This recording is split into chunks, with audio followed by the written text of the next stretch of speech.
told them to show me what you got. Nice. Good. Yeah, YouTube's struggling to go live right now. It's still spinning. It says waiting on me. I think YouTube's having problems. Okay, there it goes. Maybe. It looks fine on my end. Hey, we're up. Okay. What you got. Nice. So it's just OBS. It's just, no, it's the YouTube Studio that's having issues. Yeah. Well, it looks good on... All right. Well, I'm glad it's just YouTube Studio, because, yeah, the live stream looks good. Yeah. Ugh. Freaking... Family friendly. Family friendly. So... A little bit late, but it's fine. It's a There we show. are. It's a John show. It's fine. That's We're right. Always late. You knew what this was. Yeah. All right. Welcome to Talking Heads, everyone. Episode 169.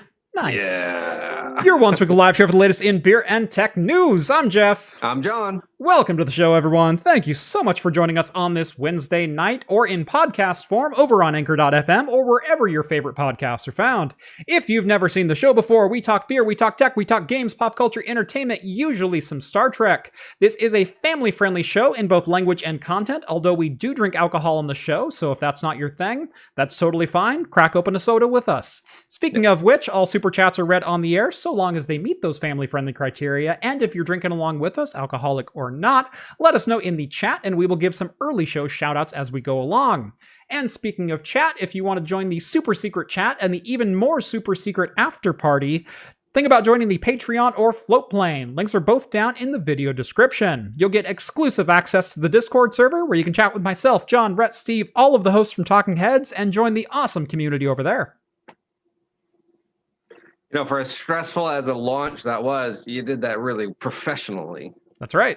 I'm getting better and better. Yep. And yeah, I don't even think you forgot. I didn't forget anything. I got the podcast in there. Yeah. I got give us your drinks that you're having. I got family friendly. I got everything. Yeah.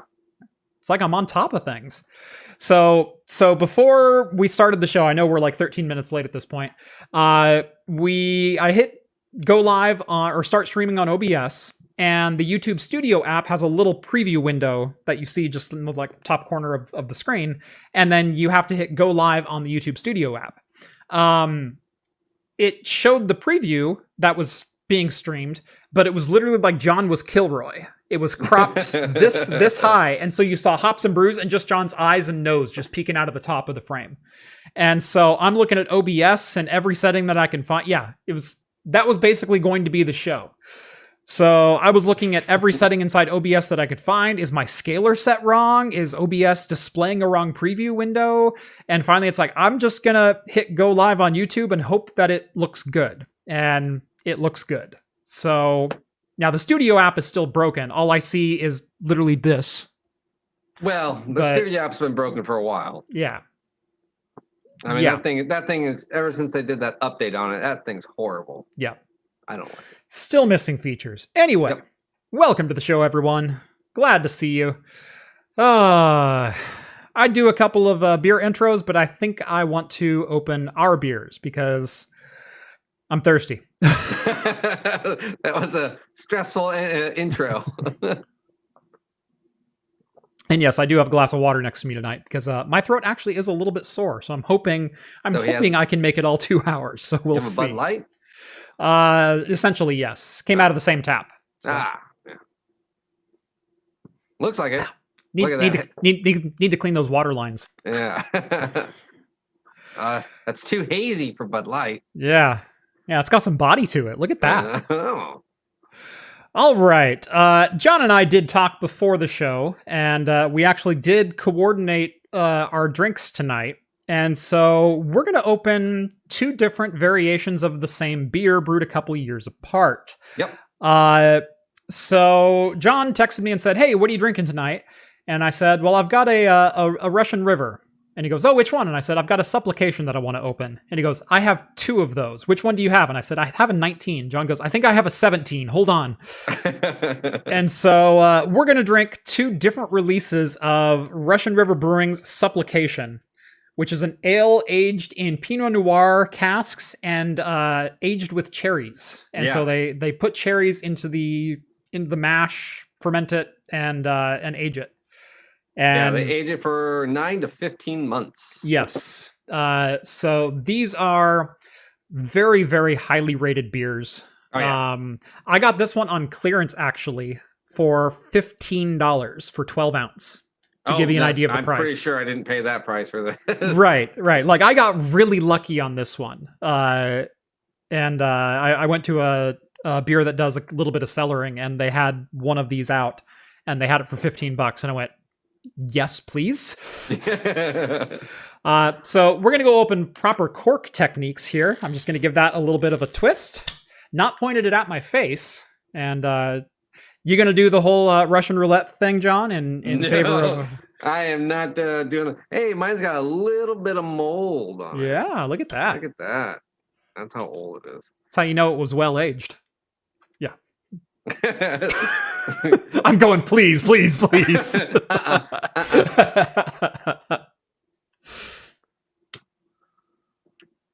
Weak. Ooh, wow. Yeah, I'm just having mine in a pint glass tonight. Oh, well, as soon as you said that, I was like, oh, I need proper glassware. Yep. No, I thought about it a little bit too late, and by the time I thought about it, we were already trying to troubleshoot why YouTube wasn't working. So I want to make sure. All right, I got some yeast sediment at the bottom, but I made sure not to pour it in. Let's see, just barely. I've got a little bit of a light coating on the bottom of mine. And these are active yeast beers. That's why they say you can age them for a long time. So. Exactly. So these say 7.75% for the beer content, but there is active yeast. Mine is 2 years old, and are you drinking the 16 or the 17? 17. I'm drinking the 17. Yeah, so I do have a 16.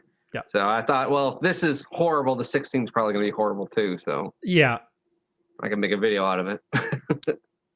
Surprisingly sweet smelling. Oh, that is still very, very nice. Ooh.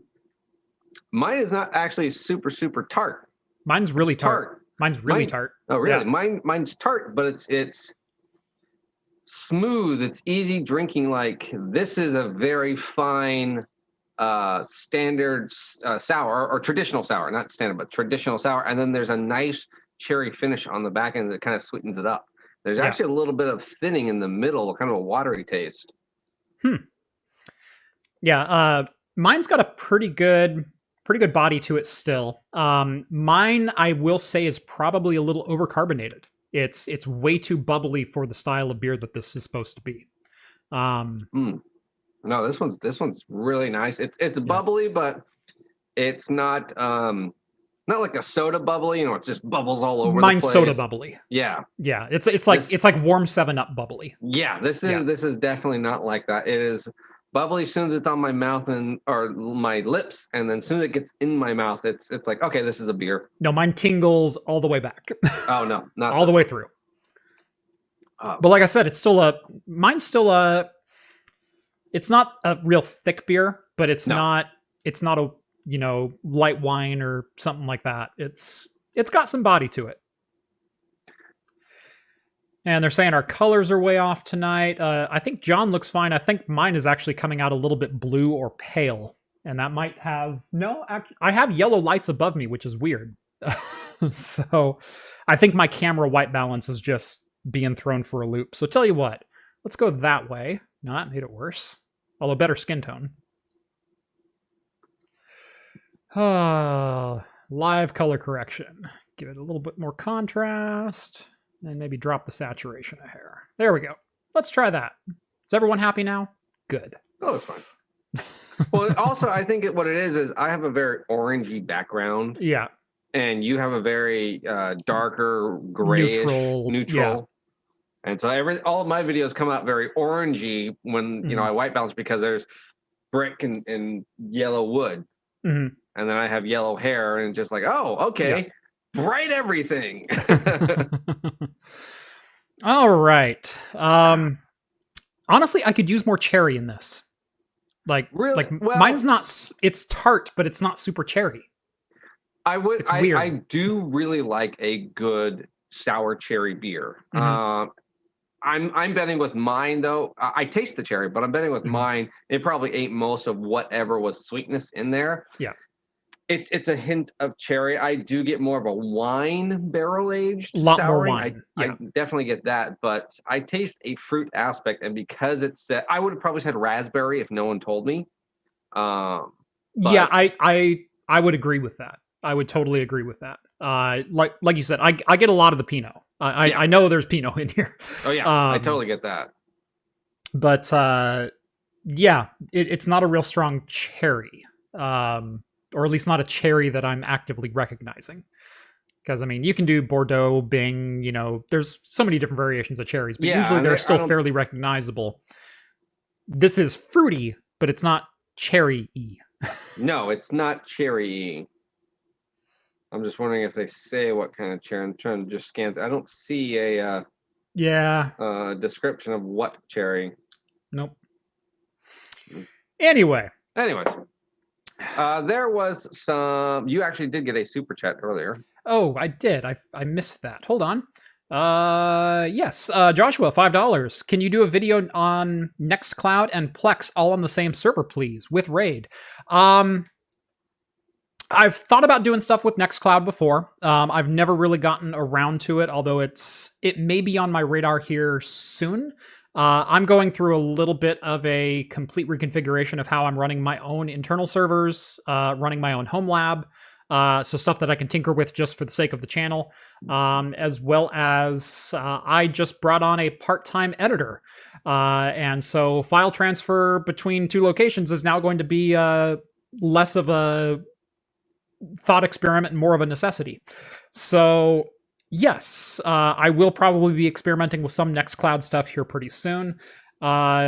As far as Plex and Raid and everything else, I run Plex directly on my Proxmox server inside of a virtual machine. Although with Plex and Nextcloud, you could actually run just a TrueNAS server and run those as plugins and get the same effect. And then your file server is your server. There's nothing else really to do there. And I do have, it's quite old at this point, but I do have a very old video on how to run Plex on FreeNAS. That was with the very old plugin system. But the steps are pretty much the same, even if the user interface is completely different. And it's the same thing with Nextcloud. You just walk through the installation steps on Nextcloud, and it gets you up and rolling. So that's what I would do, is run a TrueNAS server and install those as plugins. All right. Yeah, there were a couple beer shout-outs that I did want to get to because I saw a couple good ones go through. Emma's drinking a black IPA tonight. It's totally underrated style. It really is. But then a lot of places do them bad. Mm-hmm. And it's like, oh. Yeah. Yes, but no, I do appreciate a well-done black IPA. I've had a couple of them that are just dynamite. Saranac Legacy IPA 2.0, 6.5 ABV and 60 IBU. That's from Jay Bevrin, which is not Reverend, who's one of our mods over there. Yeah. Although Reverend is right below him, cracking a Plum Sour Nova BA Sour from Almanac. Oh, Almanac makes some really good sours too. They really do. Let's see. Novella, Mockery Brewing Company, Rock the F on Forever. Double dry hopped IPA, 6.7%, Denver, Colorado. Excellent. John says I've had 169 times to practice the intro. So, it's amazing how often I still get it wrong too, isn't it? Well, it's changed because we've added features. We've talked, you've added different aspects to the thing. You finally, I think, nailed down the flow. Yeah. Probably within the last 20 episodes was really, okay, here's the flow. We added the podcast not too long ago. Yeah. So you had to throw that in there, so. Yeah, I think we're finally getting into a groove now where it's finally the same format. It's fine. I think I'm done making changes to the overall format. Yeah. I like how the podcast is going. Let's see. John, drink a 2020 Narwhal and a Dogfish Oak Vanilla Aged Worldwide Stout on deck. Oh, those are fantastic. The dogfish head. I just Yeah. had you had the narwhal, I think two or 3 episodes ago, something like that. Something like that, yeah. I had a bottle of that the other day. That's good stuff. It's good, cheap, and easy to drink. I still have a couple narwhals left in my fridge, the 2020 editions, and I think I have a 19 left from last year still. But I do have a Worldwide Stout vanilla in my fridge too. I hate you both. That stuff's good. So, John, excellent choices in beer, my friend. Computer Work, Sup Craft Computing, great show, thumbs up. Thank you very much. Appreciate that. Let's see. I think that's most of them until we get quite a bit further in the chat. All right. Yeah, that looks good. So let's go ahead and jump into the news, shall we? All right. Let me get on to the right article here. There we go. So Tom's Hardware is reporting that a new Intel CPU is showing up. By the way, American Cosworth, I do see your super chat, and I will get to that in just a minute. So anyway, Tom's Hardware is reporting that Geekbench has spotted a brand new Intel mobile CPU in their benchmark suite. And it is following a lot of the rumors of Intel's upcoming Alder Lake architecture. And that is they are going to start aiming for what ARM calls the big little architecture, and what Apple used in their M1, where you have some high power processing cores and you have some lower power processing cores. Yeah. And you don't have to boost your high power processing cores to 4.3 gigahertz to open Chrome. If there's lower power tasks that can be done by lower power CPUs, it'll do that to conserve on battery life. But you can also use all of the CPUs at once and get more performance even when you're using your high power cores. Yeah. So the CPU that has been spotted is a rather interesting one. It is a 14 core, 20 thread. 14 cores, 20 threads. That's an odd shape. Right. Right. Okay. Yeah. So I'm not sure which of those is hyper-threaded. My algebra is not so good today. I'm a little bit tired. How many? Yeah. What? Yeah. I mean, that's cool. Yeah. It was interesting though, but it didn't really. Well, I guess a 6-core 12 and an 8-core or a 4-core 8 would make 20. So 6 high-power cores for 12 high-powered threads, and 4 high-power cores with 8 low-power threads would give you 14 cores, 20 threads. No, okay. That still wouldn't, because that's 10 cores. Yeah. What the crap, Intel? I don't know. Some of them probably have hyper-threading, others don't. Maybe that's part of it. Maybe. I don't know. Well, you could do a 6-core 12 thread and then 8 low power cores, and that's 1420.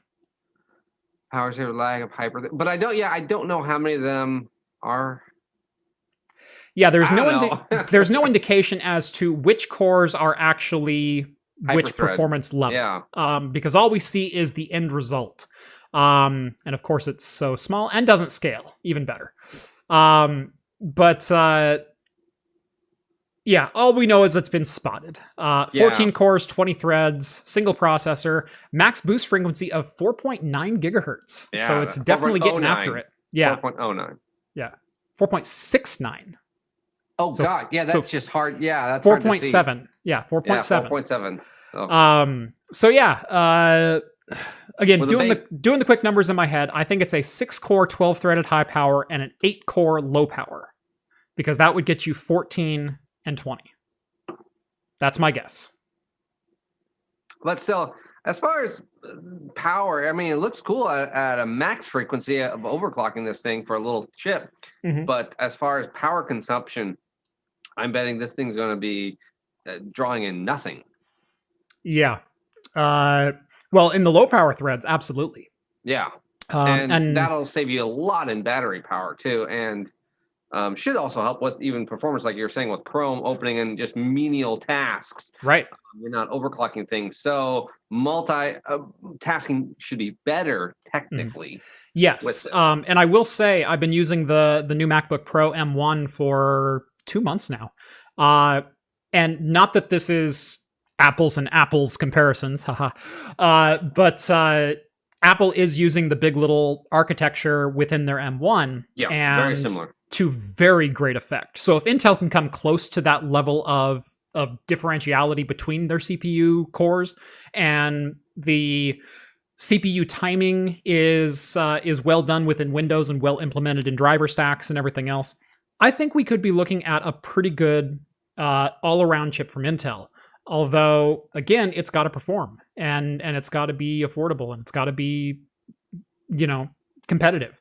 So I'm not sure what AMD is coming out with as far as their mobile stuff. They're still kind of just now starting to debut the 5000 series mobile with Zen 3. And early numbers have looked good with that, but who knows? Because I think the overall goal of the industry will probably be go to big little at some point, because it makes a lot of sense. Yeah, you don't need 4.7 gigahertz of, an Intel i7 all the time. Sometimes you just want to browse the internet or watch a YouTube video, and that doesn't take.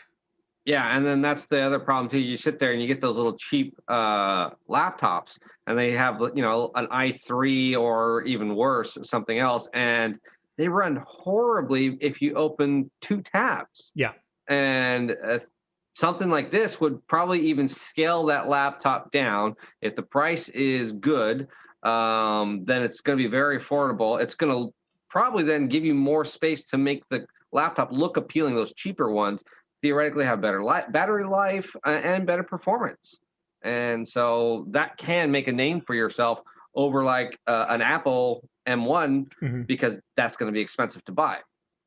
M1 was more affordable than most of the comparably powerful Intel laptops that I looked at, and doubled the battery life on them. So, yeah.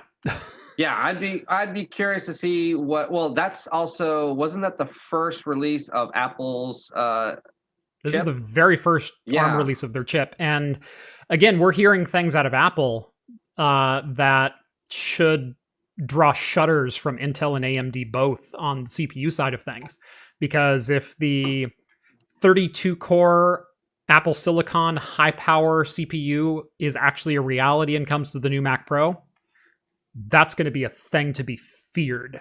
Yeah. By just about every player. I mean, just based on what the M1 is capable of doing. If and that's 4 high power and 4 low power, not multi-threaded. If they walk out with a 32-core chip and lay wood down, that's going to be something. It'll be interesting. I don't know how much of this is a big play for Intel, or if it's just something in there like, yeah, we released this. Yeah. So only time will tell. Again, we only saw a little spec. It just showed up on a benchmark somewhere. And so we don't really have an OpenCL benchmark. And so we don't really have too much information still about it. Right. No price, no nothing. We don't know when it's coming out. So yep. This will be interesting because it shows promise, but then we also don't know if this is where, Intel's going to make a big push in this market either. This could just be like, yeah, we just have this one. And this is going to be our new little mobile processor. GI Pilot, could Intel just bring Intel Xeon 5 coprocessor architecture to desktop boards? Yeah, let's get like 68 CPU cores at 1 gigahertz into a laptop. Anyway, we've got some super chats to get to. American Cosworth, Jellyfin is better than Plex Android Auto support. Actually, Plex has Android Auto support, although there's limitations within Android Auto that make that a little bit difficult to use if you don't use the voice search. That is, you can't simply just browse by artist. You have to basically create playlists that have what you want in them inside of Plex. But I use Plex in my 350Z with Android Auto and streams directly from my PC and works great. But no, I've heard really good things about Jellyfin. I may check that out at some point, but I just haven't done it yet. Novella Hub, $5 donation. John, love your Fortnite sweatshirt. You mean Fortnite or Fortnite? Is that what he said? Yeah. Oh gosh. You're the one that wore it. And yes, I know what it is. Okay. I was hoping he knew what it was. Yeah. No, he knew what it was. I'm sure he did. Yes. Well, no, it's warm. Yeah. It's comfortable. It was free. I don't mind trashing it. There you go.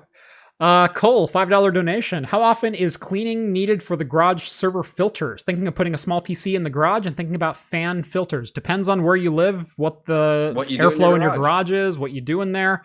My garage is mostly for storage, although we do let the dogs out the back door that's sitting right by my server rack.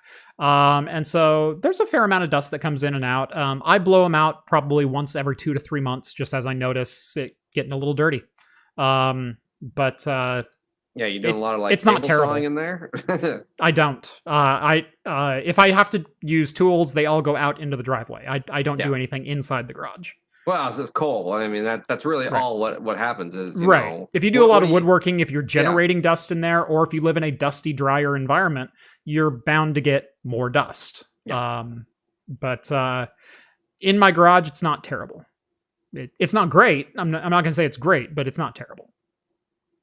Andrew, $5 donation. Golden State Cider Ginger Grass 6.1, 1 pint. PS, does editor mean more content? Eventually, an editor will mean more content on the channel. My goal within 6 months is to do 3 videos per week.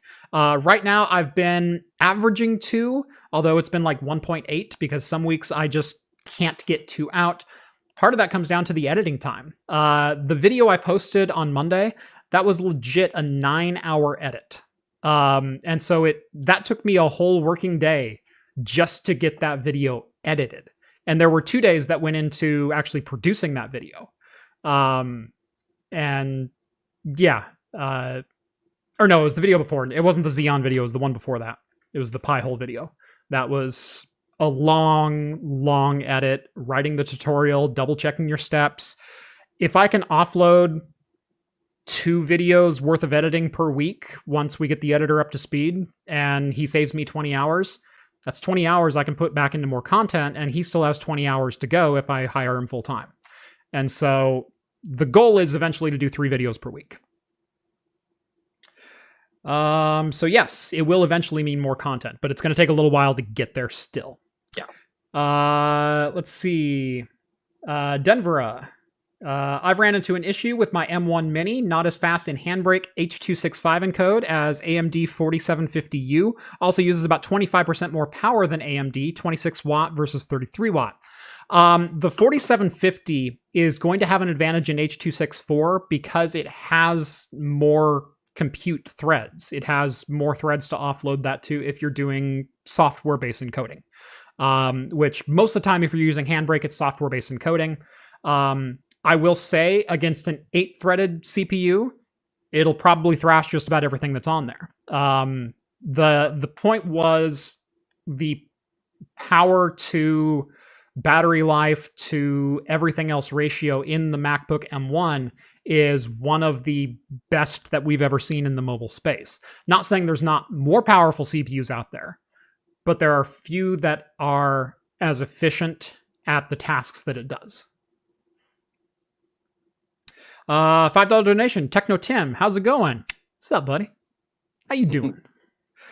And I got one more donation, but of course, big. $4.99. Fortnite for life. Hops and brews. John's a big Fortnite fan. I'm a huge Fortnite fan. Yep. Find me on there. Hops and brews. Twitch.com/hops and brews. That's right. There's going to be so many people searching for that, at least right now. At least there's going to be about 5 or 6 people. Mm-hmm. 5 or 6 people were like, oh, does he actually have a Twitch channel? You should. and then Big B's like, dude, why don't you play with Jason? We were like playing Mario Kart all the time. Yeah. Let's see. I actually was playing Mario Kart earlier today. I found my wife's Game Boy Micro. Oh, yeah? And so I was playing Mario Kart. Original? Super Circuit. Okay. The GBA version. Yeah. Yep. So, yeah, that was fun. I'm getting my old 3DS set up for my daughter to start playing it because she was interested in playing some Mario games and whatnot. And it's like, well, I've got a couple 3DSs around. I've got a 3DS XL and I've got my 3DS XL, which is the new 3DS. I'm like, you can use the old one. That'd be totally fine. Yeah. So, I've only got like 9 Game Boys. You can see I dug into my storage because I don't know if you can see that above me. Oh, yes. Dug those out of storage. All right. Is that all of our super chats for now? I think so. Looks like it. All right. Yes. And that basically took up the amount of time of one other article. Awesome. So let's go on to the next one, which is kind of leads into what you were talking about, the M1 Mac Mini. Yep. So this was Amazon, right? Yes, it was AWS. Yes. So Amazon has announced that if you want to get hands-on time with an M1 Mac Mini, you can now lease them directly, bare metal, in the cloud for as little as 12 cents an hour. The only thing is you have to buy it in 24-hour chunks. But still 12 cents an hour? $2 for a day's use of a Mac Mini M1? Yeah. I'm on board. It's what, $2.60? Quick math? That's like cheaper than leasing a computer off of those cheap places. Like you can go lease this for a year. Just be like, I'm going to pay for a whole year. Right. And you have bare metal access to a Mac Mini in the cloud. So if you're a developer, if you are wanting to get into the ARM architecture, if you're wanting to, hey, I've been making iPhone stuff for a while or Android apps or whatnot, and I want to natively compile them on Mac OS so I can upload a Mac OS version now. Here's a development environment for you that you can just log into and take advantage of. If you just have a project you need to compile, you can spend $2.50, rent it for a day and compile to your heart's content. I thought that was a really cool service. They've done this a couple of times. I know for a while they had an ARM-based, a Raspberry Pi-based ARM cloud that you could lease individual units for like a penny. Yeah, no. Well, I guess they did a Mac Mini last year, but it was $1.08 an hour. Yeah, it was $1.08 an hour, and that was for the Intel-based Mac Mini. Yeah. 12 cents an hour for an M1. For an M1, so way cheaper. Different architecture, but again, that's the point though. If you don't want to pay for one and you just need, hey, I want to test this, I want to develop a small app, or you are a developer and you're like, look, boss, I don't really want this. Here's a way to provide me the way to work for it. Here you go, 12 cents an hour. It's on the company dime. Yep. Yeah, and Tim says this is perfect for iOS developers who don't want a Mac on-prem, and that's exactly right. This gets you into the architecture natively bare metal without having to go plunk down $800 on another machine to sit in your render server, or your compilation stack, or wherever you have it. Yeah. And then you only use it for that one. Be like, I don't even like it anymore, or I only need it for this one time. I need it for I'm going to buy 40 hours worth for like $20, and then I'll use it over the course of a month to do some beta testing and do a couple compilations, and then throw it up there. And instead of spending $800 on a Mac Mini, I spent $30-$40. Yep, and it doesn't take up space too. Right, just like you're saying. Yeah, so no, it's a cool idea. It'd be very interesting to see more stuff like this with other architectures. Although I do know for them, then like Amazon, that's just more server space, and that's hard. Right. Sorry, 40 hours would be like $5.50, $6. So well, yeah, you gotta do not that much. It'd be it's $2.80, $2.88, I think, for a day. Yeah. So 12 cents an hour times 24. Yeah, $2.88. So yeah. $5 for 40 hours. So you want a full work week on one, $5. Yeah. Everyone's got a Fiverr. And if you don't have a Fiverr, put yourself out there on Fiverr and like leave dirty messages on people's answering machines or something. I don't know. Now, is it, although it didn't say in this, is it a 24-hour period, or is it per hour? Like I'm using, I just need it for 5 minutes. Or is it you have full access to it, but only for 24 hours? That I didn't see that in the I'm not sure if it's a... you have to buy 24 hours, but then you can use it as you want. Yeah. Or is it you have to pay for 1 day and you only get 1 day? Yeah. So I responded in chat, but I'm going to say this on the air too. Fancy bro, yes. Get in touch with me. Get in touch with me. You can DM me on Twitter. DMs are open at Craft Computing. I've also got a business contact in the About page on YouTube. But Jeff always gets free stuff. get in touch with me because, yes, I can put that to work. All right. And Skull just posted my P.O. box in the chat as well. And it's also in the video description here. So yeah, if you have anything you want me to check out, 1567 Edgewater Street Northwest, box number 51, Salem, Oregon. I can accept from any shipper, and I like checking out things. So you won't be mad if you throw a beer in there either. All right. Just make sure it's well sealed, especially if you're shipping me a 2699 V3. Oh, that would be hilarious if that happened. If it just... Yeah. Well, there goes 18 cores. Yep. And a beer. Mm-hmm. Beers and cores, and beers and cores, and beers and cores. I'm totally down for that. But no, that's the here's title. the problem. Here's the problem when people send me things is that usually ends up being me spending more money to make that thing work the way I want it to work. And so, like, you're going to send me a 2699, which is freaking fantastic. But you know, I'm going to go out. I'm going to buy a new 1U server. I'm going to load it with 128 gigs of RAM. I'm going to go out and buy some new storage for it. I'm going to do this and that. And so I appreciate it. But my wife's not going to be happy when the eBay bill comes in. Yeah, shit. Well, you already said that with your last server bill. Yep.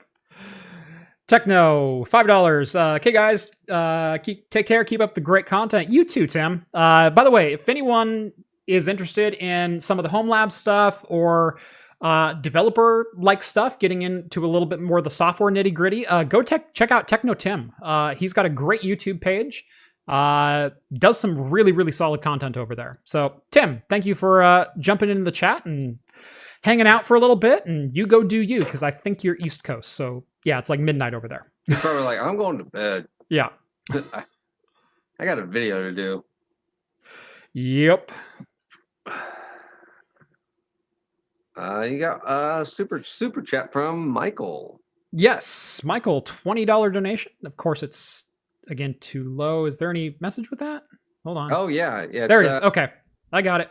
Okay. I just want to say thank you. Content is important to a lot of people, but so is quality, and you provide both. 2020 was hard on all of us, and having content that helps you learn, makes you laugh is the best.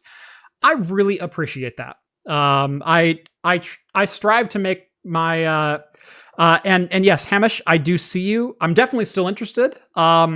Yes. In fact, I think I still have your DM deets on my Twitter. I apologize for never getting back to you. Yes, I am definitely still interested. We'll make that happen as well. So, yeah. If I don't DM you within the next couple hours, DM me just in case. Anyway, yeah, I strive to have all of my content be helpful. And like I say, when I do video card reviews, I try to do real world reviews. How would someone actually use this part if they went out and spent their hard earned money and put it in their rig?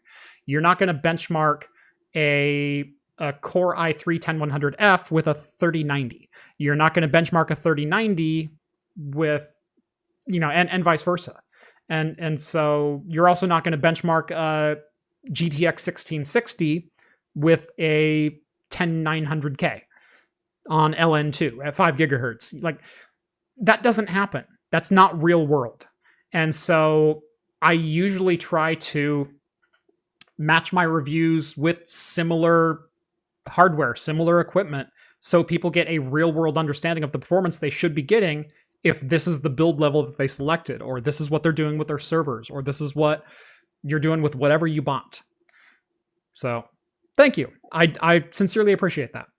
American Cosworth, $5. I want to see the E5 2699 V3 game. Actually, I'm really curious to that as well, because it is an 18 core 36 thread. It only has, now I'm spitballing off memory here, it has a 2.4 or 2.6 gigahertz base, but it has a 3.8 gigahertz max turbo. And you should be able to unlock 2.3, 3.6. 3.6. Okay, I was close. Yeah, 2.3, 3.6 max turbo. Man, if you could unlock the turbo on all 18 cores and get 3.6 gigahertz 18 cores, that could be fun. That could be a lot of fun. So yes, both of you, yes, we will totally make those things happen.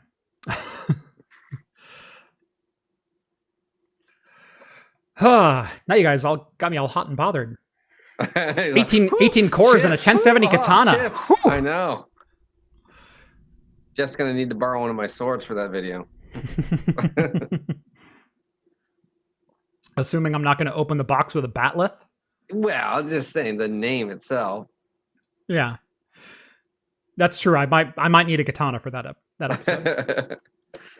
Just gonna put like a like bow to the chip and everything. Yep. You'll put a let's see. Matt, $5 donation. Jeff, check out the Gigabyte R180 F34. $75 for a 1U dual 2011 V3 with lots of I/O. Just got 3 for a Proxmox cluster per your vid. Keep up the great work. $75 for a 1U. That's an insanely good deal. In fact, I'm gonna eBay that on the spot.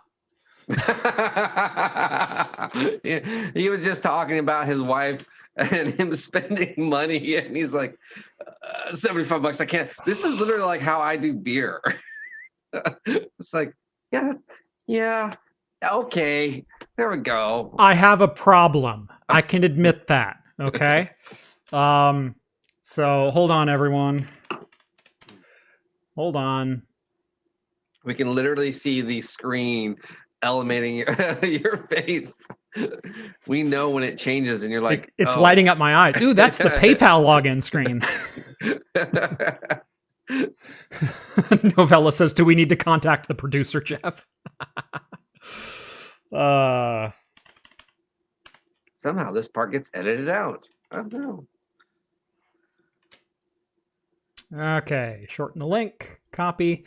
Going into the chat right now is an affiliate for said server. It is $80. Buy it now with $30 shipping, shipped continental US. Yeah, there you go. It's now in the chat, which is really scary because that's literally about the price that I spent on the dual 2011-0 Zeus servers that I bought. And those don't have nearly the I/O or the storage capability. So that's a freaking good deal. Let's see. As far as the $26.99, can you get me another one? I'll buy another one from you. You said you had 10 extra. I want 36 cores and 72 threads because that just sounds like fun. All right. Hey. I'm done begging for things. I think we spent like the past 40 minutes of you begging. I know. You weren't begging. It was more of just people giving you stuff. Yeah. Yeah. And then Denver, I have an old Supermicro X8 DTT. Can send it with dual CPU, some FB DIMMs, and a power supply. It's a dual 1366 board that is only as tall as an ITX board. Hit me up. I don't know that I'm going to say yes to that immediately because I don't know that I have a use for it immediately. But I know somewhere I have a pair of X5690s. So I do have the best CPUs available for that platform. And no, the 5675 is not faster because you can't overclock them in a server board. So the 5690 is the way to go.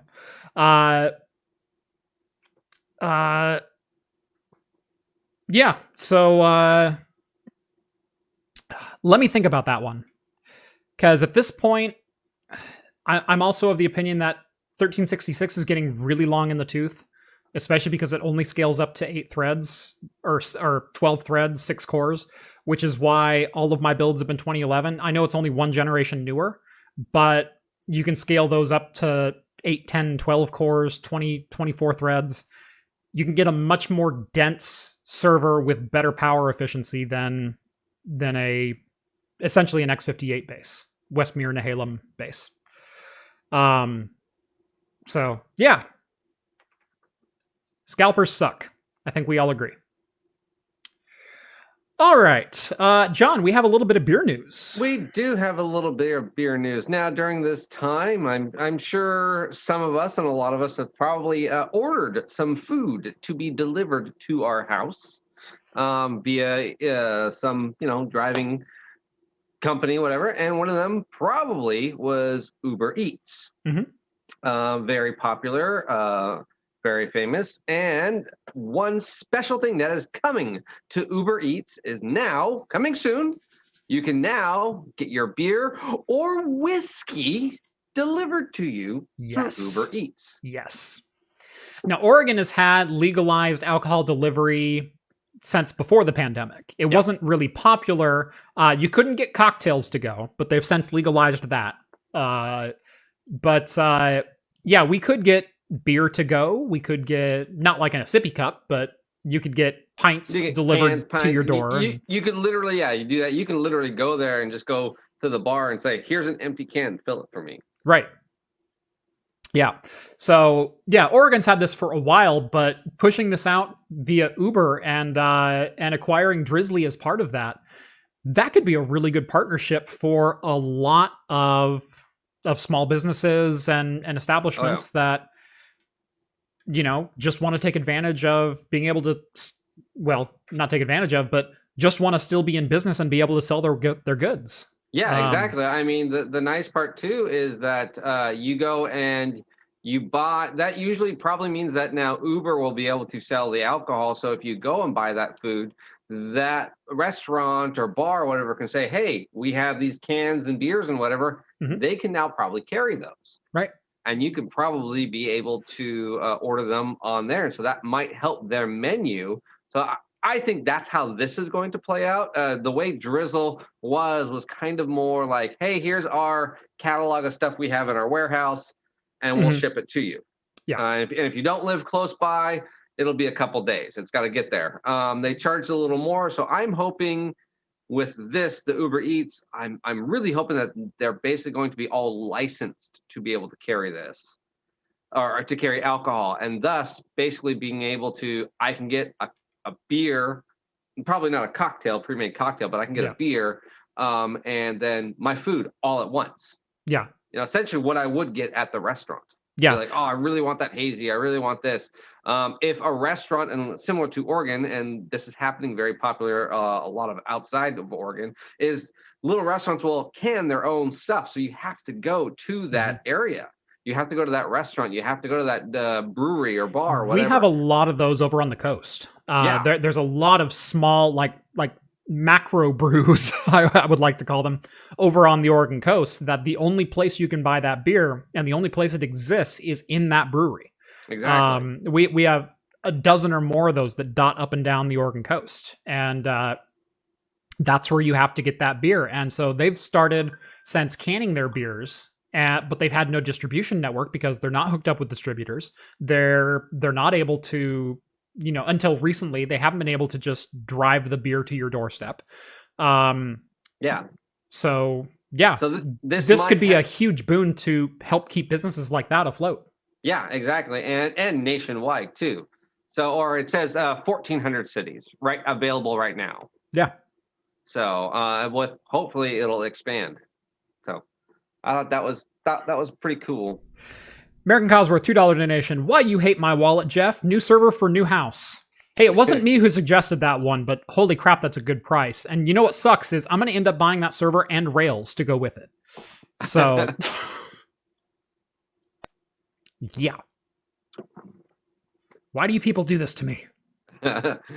So I know no one's going to do this, but I found it kind of humorous. That's why I put this article up. I found it very humorous. So Miller Lite is offering everyone a free beer this Sunday. And it's I should say first 5,000 entries. Yeah. And they're kind of trying to say, hey, look, what is it? It was Miller Lite, but they're competing against Michelob Ultra. So Michelob Ultra is the lowest calorie domestic beer out there of the light beers. It's 95 calories. Instead of 97 like most of the others. Yeah, well, they're like, I think 99 or 100. Yeah. But Miller Lite is 96, and that's not actually a very common thing. And so they have come up with a way they will give you a free beer, and they will make you lose 1 calorie by typing out a 836 long character URL manually. And that's how you enter. Yep. So, yeah, the URL is going to be displayed during the Super Bowl, during the big game. Sorry, I can't legally say Super Bowl. I can say Superb Owl. So during the Superb Owl that everyone will be watching, Miller Lite will post this 836 character URL, and if you're one of the first 5,000 people, you will get a free beer. Yes, you'll get and burn 1 calorie typing that URL. Yep. Although what they fail to realize is in that same amount of time, I'm going to get a hold of my programmer brother-in-law and have him engineer a camera to text URL generator. Well, see, so they actually already did release the URL. Oh, okay. And they actually state that in the URL. So if you play the video and just mute it, the whole video is the URL. That's funny. Okay. And so that, and they'll sit there and say, I'm sure someone has a video to text. There it is. And so that's the URL. I didn't click on the video. Oh, yeah. Oh, it's fantastic. And so how are they getting around the 255 character limit on their Windows server? Because domestic beer probably hosts servers on Windows. So yeah, so you have to type that whole thing out. So you have till Sunday to scrape that. Yeah. Although I don't think, again, anyone watching this is going to scrape it for a Miller Some Lite. technology that exists that could But I thought it was quite hilarious. We're aware that there bounds to be some technology that exists that could transcribe a photo back into highlightable text, in which case you could cheat and copy-paste this URL, but we're going to trust you because good relationships are built on trust. So once again, please type this URL on February 7th because this is a stunt designed to... Okay, that's pretty good. Yeah, that's the only reason I posted this. Like, this is pretty funny, actually. Yeah, that's a good one. Yeah. I found this one. Right up your alley. Yes. So who here likes Scotch? Right? I don't know that. Well, some people don't like Scotch, but a lot of whiskey drinkers like Scotch. You like Islay Scotches, peated Scotches, Highland Scotches, whatever. There was a bottle that was sold earlier this week on January 29th. Of Glen Grant single malt whiskey. Glen Grant Distillery. Now, bottles typically have an age statement on them, and the age statement is the youngest barrel that either the single or mixed Scotch came out of. And so if you have a bottle of, 12-year Glenlivet, the youngest barrel is 12 years old. There's probably some 18s, 22s, 25s in there as well. This bottle of whiskey, however, is a little bit different in that it is a single malt Scotch that was aged for 72 years. It's cheap. Can I just say... I just want the devil's cut out of the barrel of that. I want to gnaw on that oak. Yeah, I just want to suck on that barrel. I just want to suck on charcoal for the next year and a half. 72-year age statement on a bottle of Scotch. 72 years. Yeah, I got that. Right. I mean, imagine it was put into a barrel in 1949. What would have been super, super awesome is if the distiller and then whoever distilled it, his grandson purchased it. Right. That'd be kind of cool. Anyway, the scotch itself wasn't the story. It was how much this single bottle sold for. Yeah. This single fifth of 72-year-old single malt scotch sold at auction for $54,000. One bottle. One bottle. It came with a nice oak, black oak case. Frickin' better. American black walnut. Sorry. And I will say, again, my PO box is down in the video description. 1567 Edgewater Street Northwest, box number 51, Salem, Oregon 97304. So, if anyone wants to send me some scotch to try. Yes, because I'm down. Imagine Jeff sniffing the cork. He'd do that too. He'd sniff the box it came in. Yep. Yes. Yeah, so this is obviously, aged scotch is the way to go, because I mean, like, look at the value that just skyrocketed. Screw Bitcoin and everything else. I'm going to start buying scotch and just let them sit and age. Right. I mean, the thing is, I can go buy once like they're out of the $10 barrel, once whiskey is out of the barrel, it doesn't age much anymore. So if you have a 12-year scotch that was from 1985, you have a 12-year scotch from 1985. You don't have a 40-year scotch from 1985. That's true. And so once the wood has been removed, it's no longer aging by definition and actually by chemistry either. So then I just need to buy the barrel. You need the barrel, right? I need the full barrel. Yeah, you need the barrel. That would be fun. Yeah, it's not like beer, which still contains active yeast, in which you can age a beer and it will change in the bottle. Whiskey doesn't really change once it hits the glass.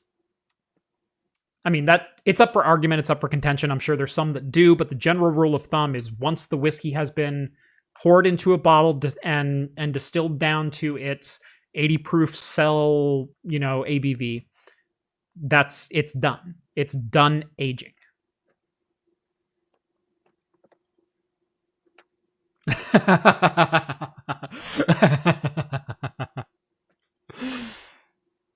Thank you, Drake. That was good. Craft Computing sniffing the cork. It's the Deadpool going.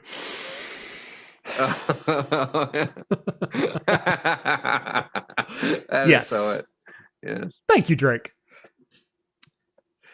Yep. How many bottles from a barrel? Not many. No. Especially after 72 years, because the devil's cut is totally a thing, and evaporation is totally a thing. Yeah. And you leave a bottle or you leave scotch in a barrel for 72 years. Yep.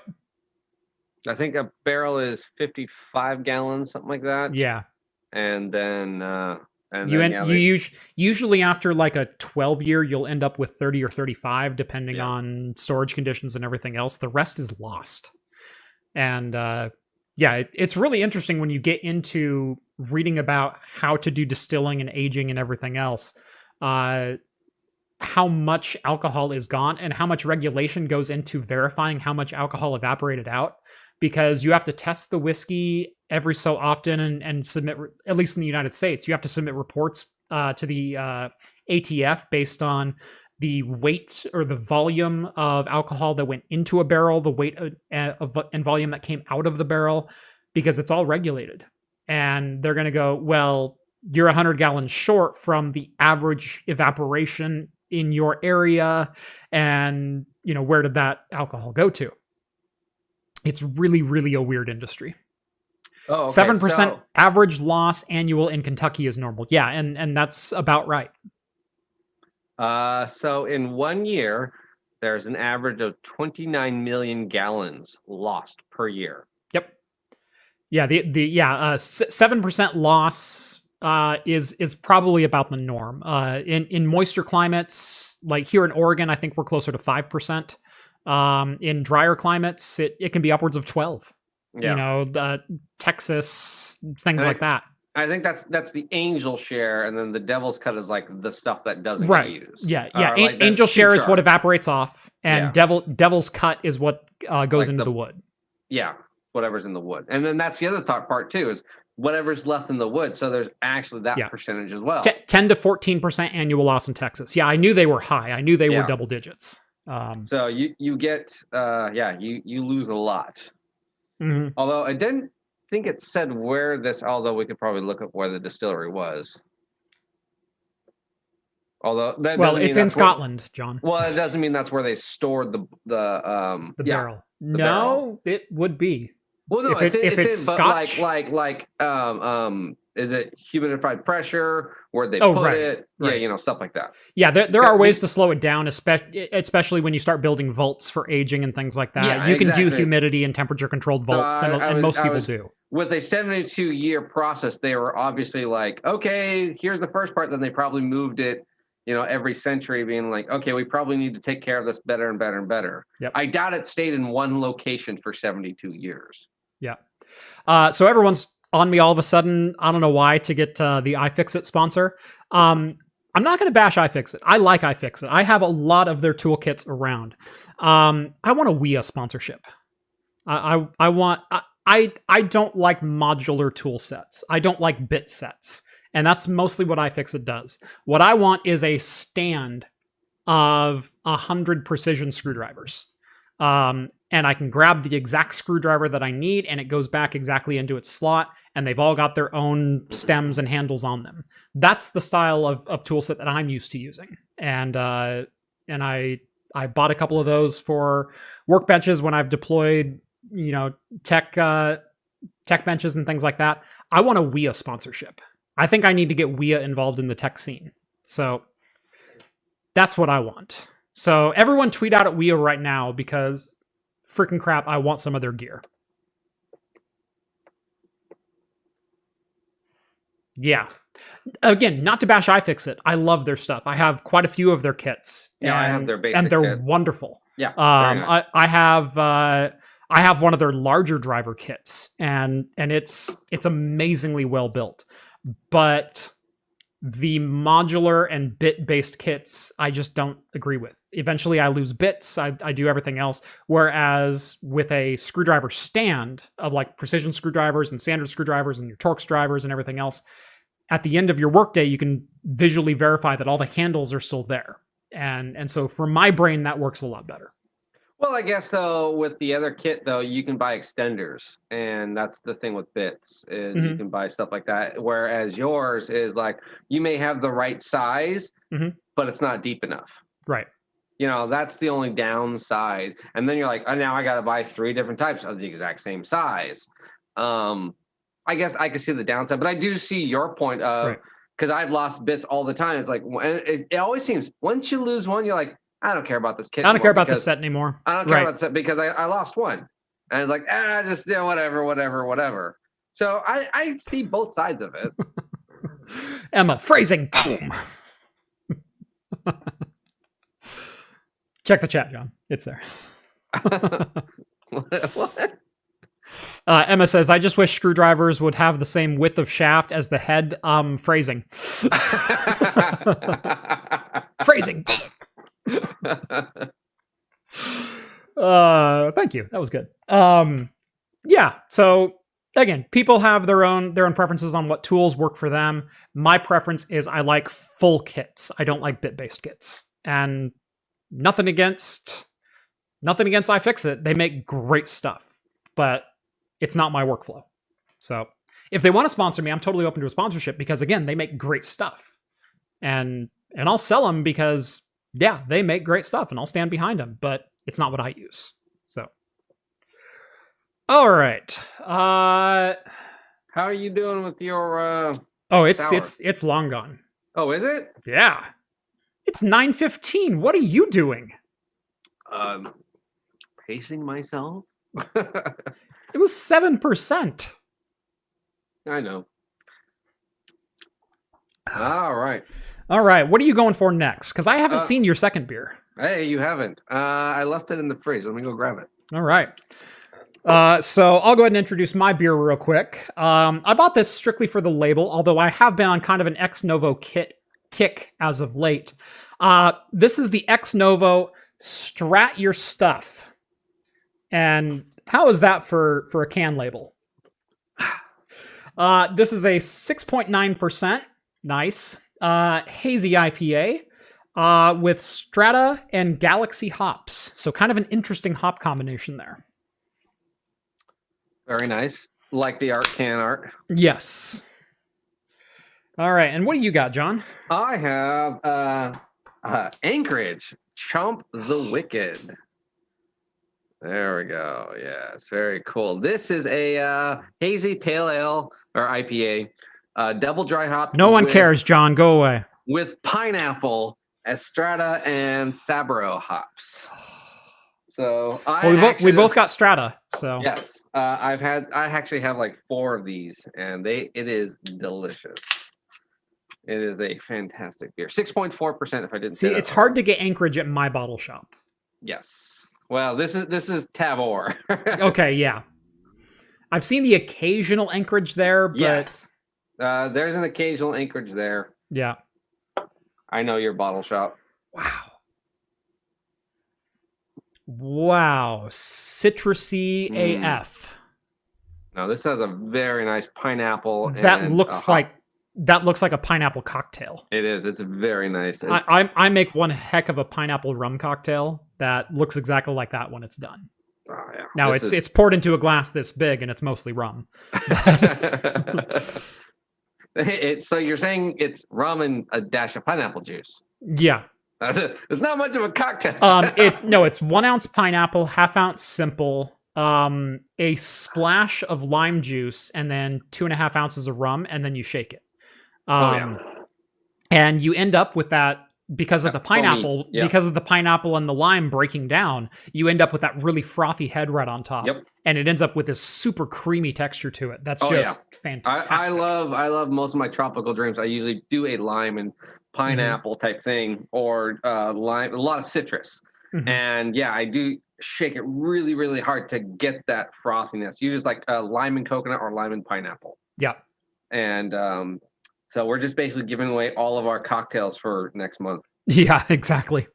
By the way, March is cocktail month. So if you're interested in cocktails, it will be nothing but cocktails during the month of March here on Craft Computing. Both talking heads and in the standard weekly episodes, I guess you would call them.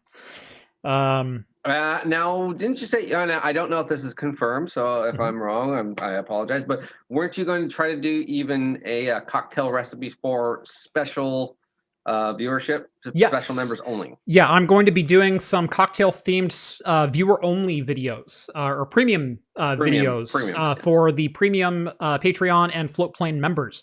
Those are $4 on Patreon and $5 on Floatplane. The reason it's $5 on Floatplane is Floatplane videos are 100% ad-free. Beyond that, you get the same perks on either platform. Links are down in the video description if you're interested in jumping onto one of those. Minimum donation of $1 on Patreon gets you onto the Discord, $2 on Floatplane. Also, Floatplane has some costs behind the scenes, and so it's just a more expensive platform to be on, but I added an extra benefit because it costs you guys more. So that's the price difference, but I usually aim for 1 to 2 premium videos per month. In February, I do have one coming up, and they're usually about 20-30 minutes. The last couple have been. So yeah, if you want extra my face, think about joining the Patreon or Floatplane. Get on the premium membership. It's totally worth it. It's fun. This is Jeff making a cocktail. Here's my rum. No, I make good cocktails. The channel name is Craft Computing, and so it's craft. This is not frat girl or fraternity cocktails. What? Yeah. What did I sign up for? Well, that's my channel. I didn't say I can't make those, John. I just said I prefer not to. There we go. Now, are you going to get all fancy with your cocktail, or are you just going to do a basic? Oh, no, we're going to get fancy on a couple of them. Going to get fancy. Yeah, I'm thinking about picking up a smoker. Oh, very fancy. Now, what you should do is just go get, see if what Intel chip was blowing up. Or something was catching on fire. Wasn't it? Or was it a graphics card? or the PC part. Anyways, you should try. Oh, the NZXT. Yeah, the NZXT. Yeah. Get that and have that smoke into it. No. No. Ah. Everyone has a bad product every once in a while. I know. So, but it'd be funny. Yep. And expensive. Yep. But you'd be the only one. You'd probably be the only one ever to drink it too. You're like, oh yes, I taste the metallicness of it. Oh, this is like a. You know how bad that would be for you? Holy crap! I mean, sorry, this cocktail is known to the state of California to cause cancer. Yeah. Anyway, yeah, during the month of March, I'll be doing probably a couple different cocktail videos. I'm thinking about doing my my 12 bottle bar video in March. Oh yeah, that'd be a great idea. Yeah. The basics, what you need for your starter bar. Right. Bottles. What do you need for a 12 bottle bar? Yeah. And what are the great value liquors that you can go out and get and make 80% of the cocktails that are out there? Yeah. That's good. So, yep. That's the plan. All right. Let's get into some gaming news. Right. Starting with the Mass Effect Legendary Edition has a release date, and it's a couple months later than we expected. We were hoping for March. It ends up being May. But this was May 21st or 14th or something like that. You will be able to get the Mass Effect Legendary Remastered Collection. That is the trilogy of Mass Effect 1, 2, and 3, plus most of the DLCs. That's the catch. Therein lies the rub. Apparently, BioWare is unable to recreate the DLC from Mass Effect 1 because of data corruption when they were pulling the backups. So they don't have the source code, and they decided not to commit the resources to basically redeveloping it. They probably could, but projects like this usually have pretty tight budgets. It's do what you can with the textures, tweak a couple of gameplay things that people didn't like. Like the first Mass Effect 1 didn't have a great aiming mechanic to it, and the driving the Warthog with like analog stick forward and trying to turn that thing. Yeah. Give me a gas and a brake and a turning mechanism, and I'll be more than happy. They probably didn't even fix that either, but and I bet they didn't. Yeah, because again, it's going to come back to like purists of like, no, I want to play it how it was, but I just want it to look a little nicer. Have it upscale, right. And that's all I want it to do. Right. So actually, I only played Mass Effect 3, so I have no idea what 1 or 2, what their problems were. 1, I will say the gameplay on 1 doesn't age nearly as well as 2 and 3 do. 1 was, gosh, what was it? 2006? I want to say 2007. It was kind of in that era where 3D RPGs were really still finding themselves. Oh yeah, and this was one of the most ambitious RPGs to come out because it was 100% voice acted. There were so many different choices and dialogue trees that you could go through. It was kind of like Morrowind in space, but with way better mechanics and graphics. And so. And it came out about the same time as Oblivion. Like, to put it in context and think of like how janky Oblivion looked even at the time. The animations were not smooth. I was blown away by the water in Oblivion when I first saw it. But then I played Mass Effect, and holy crap, like just the visuals in Mass Effect were mind-blowing. Oh, isn't that funny though that you would say that? Water is always the one thing I personally always look at it. Totally. How well did they do water? Yep. Okay, I'm going to judge you on that. Mm-hmm. It's almost every time. It's like, okay, oh, that looks great. Yeah. All right. But yeah, no, I agree. Mass Effect. Again, I never played 1 or 2, so 3, but I really liked 3. I thought it was a very fun game. Yeah. So I've been starting to go back through 1, although I knew the Legendary Edition was coming out, but I thought it was going to be like late this year. And I think I'm gonna stop my playthrough and then just go through the Legendary Edition. So I'm just gonna like hold off on it for a couple months because I only just started it. I think I'm on mission 2 or 3. Oh, you're fine. Yeah. So I haven't done any of the loyalty missions. I haven't done any of the side quests. I've literally like gotten to the Citadel and gotten to like the second planet off the Citadel, and so. And hey, Fancy, he's now in the Discord. Woohoo! Look at that. Welcome in, Fancy. And there's another guy who else joined the Patreon? Oh, Fancy Bro. I'm in the Patreon now. Woohoo! Welcome to the chat. Yeah, you and I will talk later, sir. Most definitely, we will talk later. All right. But yeah, so BioWare lost or was unable to recover from backup. By the way, BioWare Raid is not a backup. I don't know if you knew that. But we're unable to recover. First t-shirt. Yeah, we're unable to recover the DLC from Mass Effect 1. I don't think there's a huge loss there. I don't even remember what the DLC was for Mass Effect 1. I think it was like 3 extra missions. And they weren't, I don't remember them being, well, I don't remember them, so I doubt they were memorable. So they're obviously not memorable. Right. So, but anyway, Legendary Edition coming out. $60, available on Steam. It now has a Steam page, and I believe it will be on a couple other platforms as well. So be on the lookout. Originally, it was rumored to be able, or to be coming to the Nintendo Switch. That is currently not in the announcement, and in fact, they did make a brief comment on that said, we would love to bring ME Legendary to the Switch, and we are exploring options to have that happen at a later date. And so it will not be on Switch at launch, but they're leaving it open to maybe we can tweak the graphics down to get it to run on the Switch. Yeah. Which I think that'd be a great game to have on the Switch. That'd be a fun game. Yeah. Nexus mods have great HD texture packs and a Mako patch for ME1. Yep, well aware. I was trying to play it vanilla. I might finish my ME1 playthrough. And then hold off on ME2. Well, it's all. I was trying to play it vanilla. Yeah, most of those games though aren't that long in hours, anyways. And I'm betting ME1 probably was even less than that. They're 30 hours. They're not. They're not small. Like a 15-20 hour game. No, especially if you do any of the side quests. Like you can jam through the main storyline in probably 15 to 18.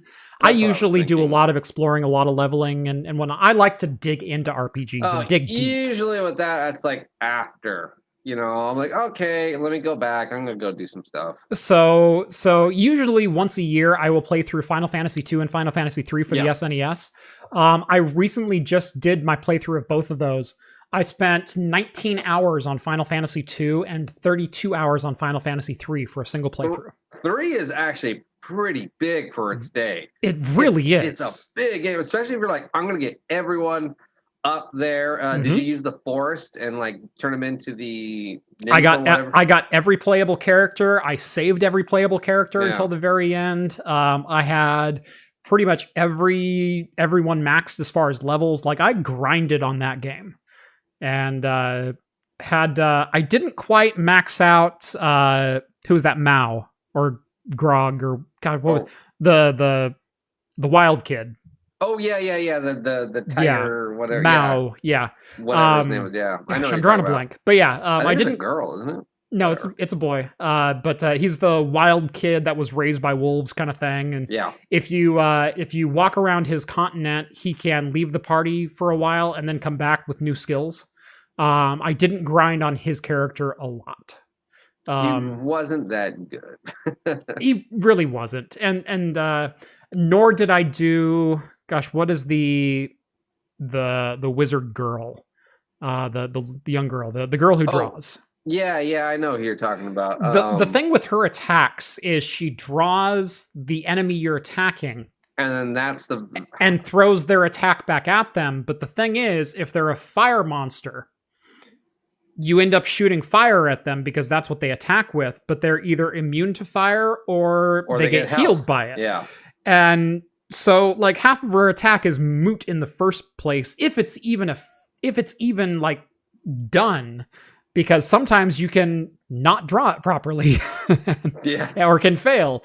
And so she's a great mage, but she's horrible at it, like her main attack. Yeah, for some reason I think I kept using her for like healing. Yeah. But no, I remember that game, that particular Final Fantasy being like just so huge when I first played it. And the story is freaking amazing. The story is amazing, but it was so different of like, I get to choose all these different characters, where 2 was like, you have this hand selection.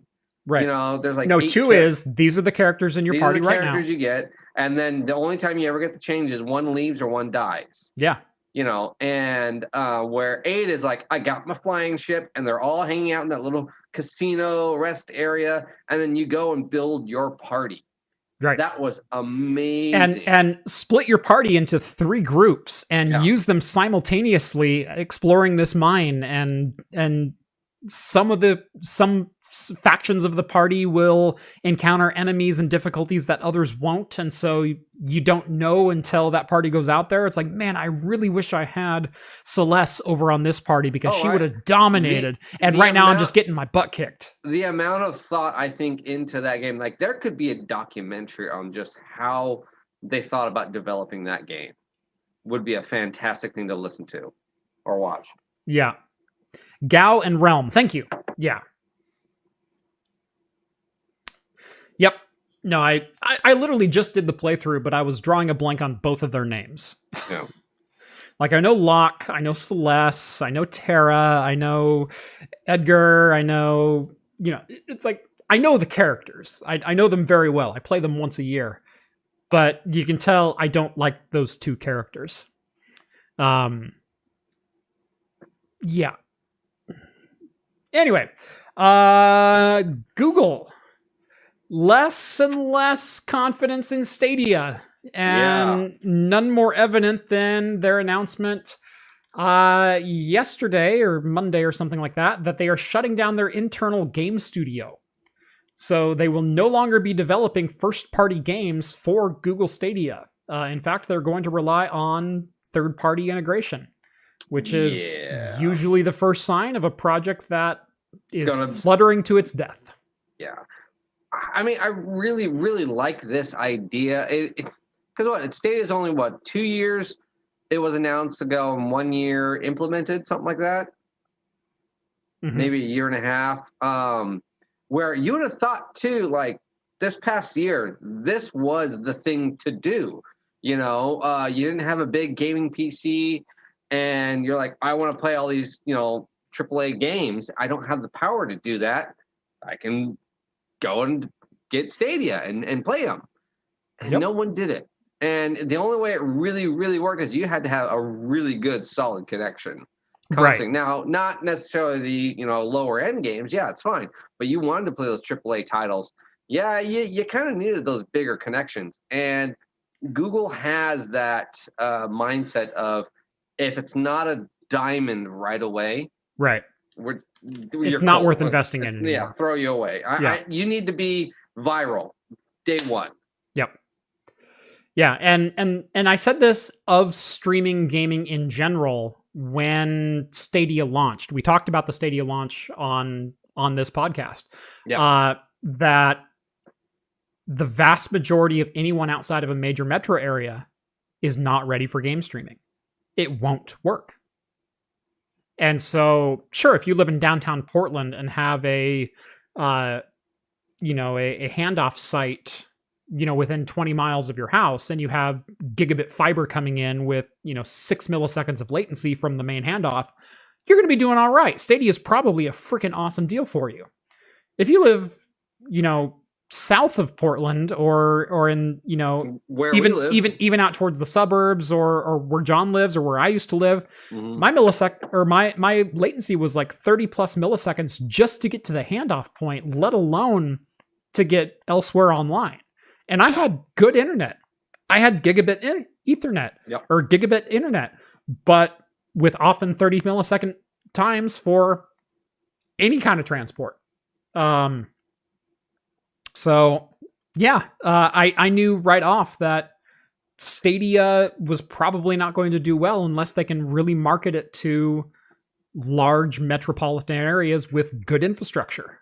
And now, see, I think if they did focus more on the third-party lower-end gaming, it might have done better, and then done like a Stadia 2.0 or an upgrade or whatever, a higher tier subscription 3-4 years down the line, possibly when, the 5G is more rolled out all over the place. Who knows what Elon Musk's stuff is going to do, but whatever, essentially just in the future, right. That might have helped them, and where it could have built a brand. It could have built like, look, this is not the greatest platform, but it's very popular with third-party developers.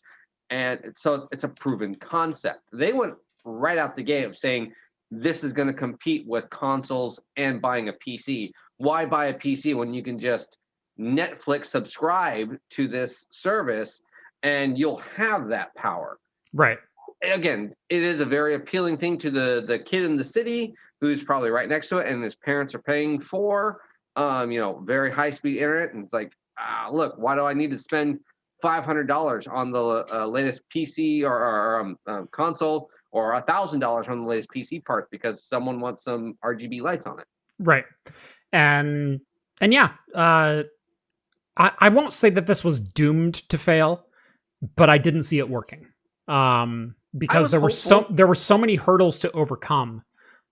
Just as far as just in like a latency and getting the service to people, that was a massive hurdle. And I heard very mixed results on some people. Like I said, if you're near a major handoff, a major, data center hub, it worked great. And I heard others, it's like, man, the stuttering, the compression, the resolution I'm getting, the latency, it's horrible. It's a horrible experience. It was. Why would anyone pay for this? Wasn't Assassin's Creed Black Flag was like the very first release? No. No, Black Flag was quite a few years ago. Odyssey. No, for Stadia. Odyssey. Was it Odyssey? Oh, yeah. Sorry, Odyssey. Yeah. But even that was like 2 or 3 years old, or a year. It wasn't brand new. And people were complaining that it wasn't great. Right. There were certain aspects that worked great, but then in like quick combat, it was horrible. Yep. Yeah, if you were trying to play a Twitch shooter, doesn't work. If you just want to play an RPG, like a turn-based game, fantastic. And that's the overall consensus for a lot of game streaming platforms that have been out there. So yeah. By the way, I missed a super chat a little while ago. LW sends 5 British dollaroos. Good morning, gents. Shipping on Yorkshire tea. Is Miller Lite the Fortnite of beer? No. What is the Fortnite of beer? Oh, I think that's a great question. That is a great question. It's because do you put Fortnite in like the hipster category because everyone plays it and it's kind of like okay, but so many young people and it's would not beer. Fortnite for Loco. Or whatever frat boys are drinking. I was gonna say wine cooler. Yeah. I was gonna say wine cooler. Fortnite is the wine cooler of the gaming industry. Four Loko makes hard seltzers and wine coolers. Right. But no, wine cooler, because they're targeted at young kids. They're sweet, they're colorful, they're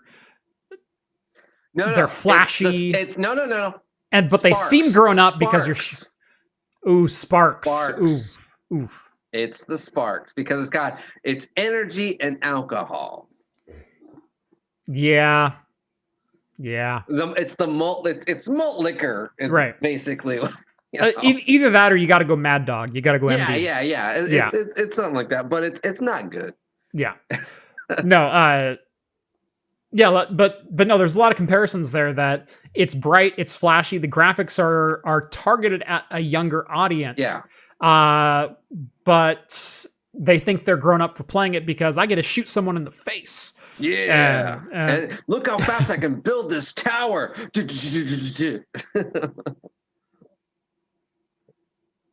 Yeah. Yep. Although then that's like, okay, then let me ask you this. All right. What's the PUBG of beer? That one, because the graphics aren't cartoony. Pabst. Because it's the hipster and cheap. It's the hipster and it feels incomplete.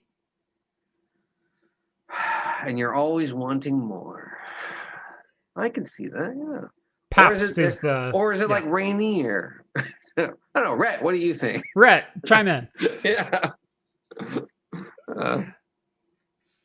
And in other news, so Cyberpunk's in the news again, not for a great thing. No. Although this one is slightly less their fault because this is a third-party vulnerability that makes their platform vulnerable, and it probably was vulnerable in and of itself, but it wasn't vulnerable without user intervention. Yeah. How's that? Yeah. And that is some users on the Nexus mods got in touch with Cyberpunk developers because they discovered vulnerabilities in some of the DLL that could allow modders to take full access of a PC.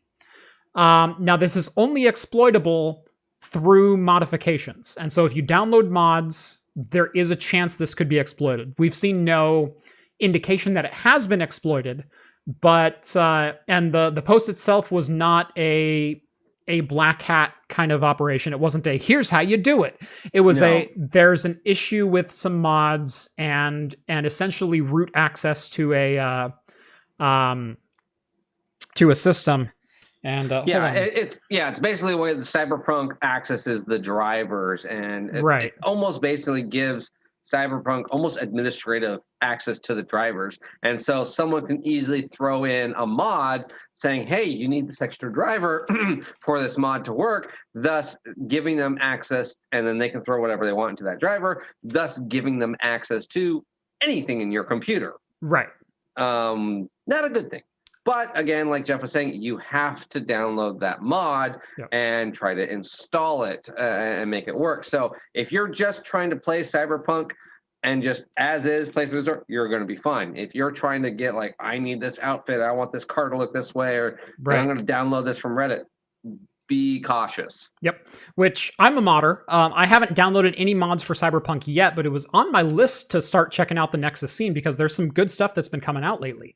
But yeah, I'll probably wait just a couple of days before I Yeah, and that's the other thing too. If you are, it's actually probably fine, but don't be a first adopter of it. You know, give it a little bit. If there's something new, you're like, hey, I want to check that out. That sounds fun. Give it a couple of days and then just, Google it really quick. Do a search. Have you seen anyone say, hey, something's funky with my computer? Right. So. Sorry, I zoned out for a second there because I got another free thing. No, I had no. Well, no, not this time. No, I was looking at the page and I went, "What in the world is Mike doing there?" So, by the way, that's Thermaltake Mike. I was talking to him literally like 2 days ago. I was on a Zoom call with him. I'm like, what the hell's he doing on my Zoom call? I went, no. He's an auto playing video on the Tom's Hardware page. So I took a snippet of it and I'm going to send it to him. So. Yeah, no, actually I was watching that video. It was pretty funny. Yeah. But no, I talked to him in that same office on that same camera like 2 days ago. So. Well, that was funny because I saw that. I was like, oh, that's not his usual background. Mm-hmm. Or like, I mean, I don't watch him like religiously or see some of his stuff, but I was like, that's not normal. That's not what I know his background to look like. Right. I should say. Anyway, CD Projekt Red says they are aware of the issue. They are not disclosing what the actual vulnerability or DLLs are. And they will be working on a fix ASAP. So until then, they say refrain from downloading mods from sources you do not trust. So yeah. Just be careful. And finally, speaking of downloading stuff, this is fairly big news. This is big news for game preservation and emulator enthusiasts. Last night, and I mean last night, because I was awake at midnight, ready to like pass out, and I saw a tweet come through from a couple of people that I follow quite closely, and they said, you can download GoldenEye for Xbox Live Arcade, the remastered GoldenEye for N64 that was rumored to be coming out in 2008 and never saw the light of day. It's playable now. Yep. Yeah, if you haven't known this, there was a YouTube video a couple days ago. Posted on Saturday. Yeah, of a playthrough. Yes. And so if you are a classic fan of GoldenEye, and in the tech world, you probably knew this. Yeah. But last night, there was a link to download it. And yes. You could check it out. And so at midnight, I'm like shutting everything down here in my office. It was already like 2 hours past when I wanted to go to bed. And that news dropped. And I went, well, I have to download it at least. I've already got Xenia on my PC. I have to verify this. I got to make sure it works. I can't talk about this if it doesn't work. You know what? I can make it through the second bunker. So I spent 2 hours last night playing GoldenEye. And it's great. And obviously, I'm not going to leave a download link here, but it is available. I know it has been posted to archive.org, which is usually pretty safe from takedowns. So search for it on archive.org. It's the GoldenEye 007 XBLA. And it is a fully remastered or 90% complete remaster of GoldenEye for N64. Yeah. Local multiplayer is working. So you can play 4-player multiplayer either on a modded Xbox 360 or on the Xenia emulator. And it works great. But yeah, that's what I spent my evening doing. And so I took a 2-hour nap this afternoon because it's like, I'm not going to make it till midnight if I don't.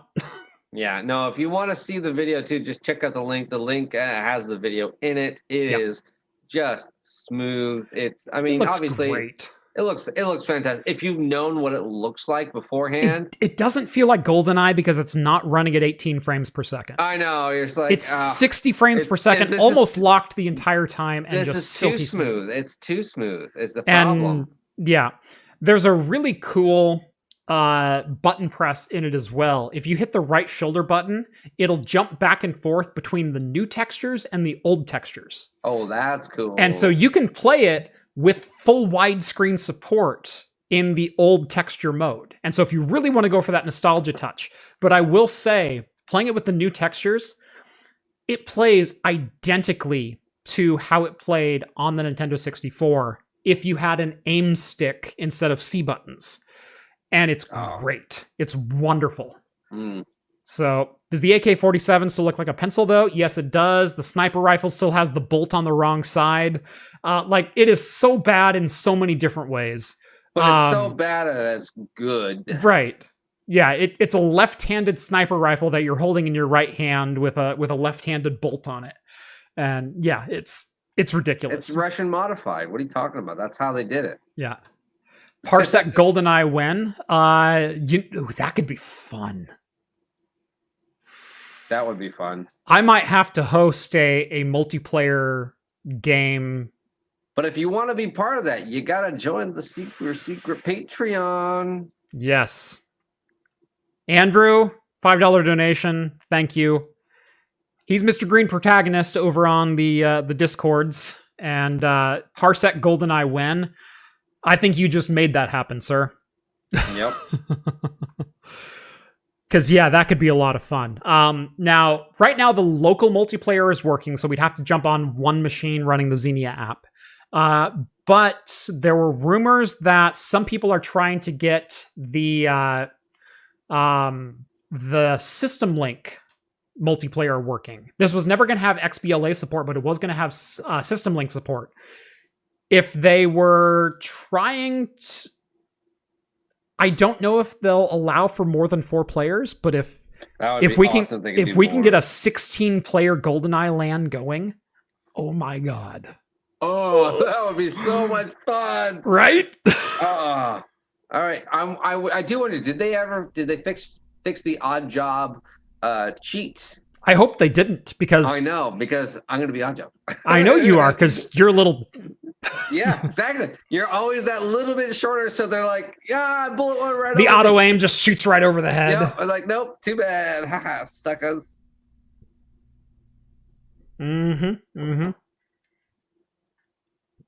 Had to remember it's not 10 o'clock yet. It's still a family-friendly show. Oh, it's getting there. It's getting there. Yep.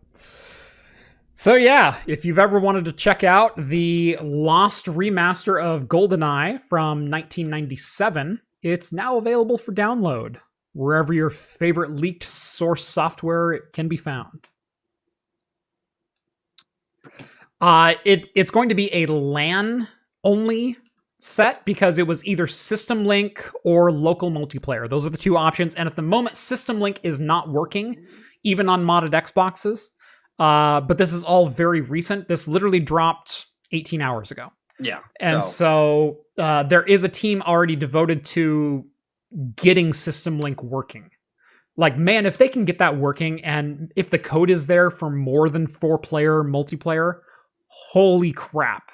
I mean, that might be the next fun little multiplayer for people to do. Right.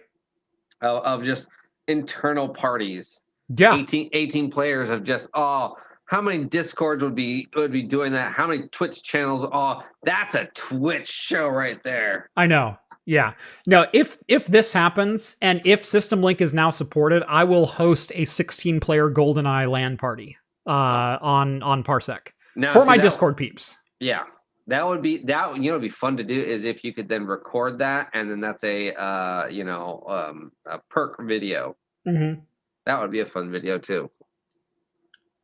Could probably do WAN multiplayer with Hamachi. You probably could using the Xenia app, or using a VPN tunnel. You can do the same tunnel video I did, but with OpenDNS to a shared DNS server, or shared VPN server somewhere. So yeah, all of those things are possible. Yeah, in fact, I'm considering starting to host like a VPN myself, but making it publicly accessible for LAN/WAN hookups for patrons. So it won't be my home IP address, but it'll be an IP address that will be public and common. So maybe Zero Tier instead of Hamachi. I've never actually used Zero Tier, but the last time I think I tried to play a LAN game over WAN was when Hamachi was really the only option. So it's been a while. All right. Do we have anything else to get to? No, we got nothing else. We got a couple minutes for any Q&A on the show. Otherwise, we'll probably end up somehow, eventually, we always do Trek, eventually. Yeah. But, it doesn't necessarily need to be that way. It's pop culture or whatever, You got anything in mind? I actually have nothing. I was trying to even think of that as you were closing. I was like, honestly, there actually is no Trek news or anything to really talk about. Right. Star Trek Picard, I guess, is back in production. Yeah. And that's about it. Season 1 is being released on Blu-ray recently. There was talk. I heard there was talk of Janeway being in season 2, or at least mentioning of her. Remember, Admiral Janeway is already canon as of Star Trek Nemesis. Yes, and so I haven't heard anything. There was the whole, and this was a while ago, but Q, might be coming back. There was a rumor of that. Well, he's already been in Lower Decks. I think he has to make an appearance in Picard. He was saying there was going to be more of him, but I'm wondering if it's just more Lower Decks references. If he's making, jumping onto the Titan and Picard is just so lame anymore. All he does is quote Shakespeare. Come on, challenge me, Will. Exactly, and that's kind of what I'm thinking it's going to be. But the fact that Whoopi Goldberg is coming back for season 2 tickles that back corner. Because there was always that relationship between Q and Guinan. And so it's like, that would work if Q starts messing with Picard. And, I don't know, that would be fun. So. Yep. No, I think it would be great for Q to show up and Picard to make like a quip like, Q, you look really old. Well, so do you, Picard. I figured I'd match the occasion. Yeah, or something like that. Exactly. It would be so fun to do like, you see Q and they do a quick de-aging of him. Yeah. And then he's like, "Oh, Picard, you look so frail." There we go. Now I look, Does this now, appease your fragile human ego more? yeah, something like that, that would look great. Oh, Jean-Luc. Yeah. I would love You seem to be missing your artificial heart. I would love a whole season just based off of them dealing with Q. Yeah. Obviously it probably won't be, but even a single episode or something, that would be fantastic. Lower Decks is funny, but not worth it, in my humble opinion. You bite your tongue, sir. I will admit, second watching was better than the first. Second watching was better than the first, even the first watching, I enjoyed the ride. And second watching, it hit on a little bit deeper level. Yeah. Exactly. Because they are so self-aware of sometimes the ridiculousness of what Star Trek is, and the poking fun at themselves was ruthless. Oh yeah. Wolf 359 was an inside job. Oh yeah, that's like there's that stuff is littered throughout, and it's wonderful. You have to after a while you're like, okay, what's the plot? What's going on? And you miss the little background stuff that's going on. Even it's not even mentioned. It's just drawings or characters walking by. You're like, oh, that's hilarious. I get it now. It's so funny. Yep. Yeah. There's. My only critique was it was kind of pushed, and I think with the animation style, because the advertisements never actually said this, but kind of pushed as a Rick and Morty type humor. It's not. Here's the thing. I don't think Star Trek, Paramount, CBS ever advertised it as such. They said it's going to be an animated comedy. Yeah. And the immediate reaction, because of the animation style, was, oh, it's going to be Rick and Morty in Star Trek. And it looked like it, yeah. It does. It's very similar art style. It's the skinny and exaggerated caricatures of characters. And the art style is fantastic. I love the art style that they went with, where it's semi-realistic, but still very unique. Well, yeah, I like that they make all of the ships and everything else, basically realistic as of, like, say, Star Trek the animated series. Mm-hmm. But then each character is that over-exaggeratedness. Right. And so it's like, okay, the ship and everything, I know exactly how that ship would look like in a live-action TV show. Yeah. The scanners, the holodeck, all of the panels are exactly well, episode 9 with the movie intro of the Cerritos, that was just... Oh, yeah. Oh, that was gold. Yeah, it's fantastic. Yeah,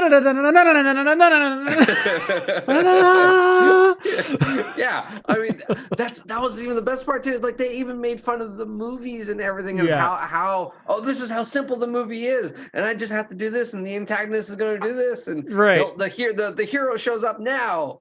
Yeah, and it's like, oh, this is beautiful, and also the fact that they did it on the holodeck is like, and that's another holodeck episode. Great. Yeah, like this. They did 2 holodeck episodes out of 10, and they were both fantastic. Yeah. That never happens. No. Name me the last good holodeck episode out of any Trek. Any Trek. And they went 2 for 2. Yeah, they did really good work. That alone means Lower Decks is watchable. Yeah. So, I guess my one complaint though would be it's only 10 episodes at a 30-minute or 28, whatever, 22-minute. It's 22-minute runtime, and I think that's why it feels rushed and very, very quick paced. Number one, that goes very well with humor, but number two is the episodes have to rush things. And that's fine. But the fact that because it's a cartoon series, you don't expect a cartoon series to be 10 episodes.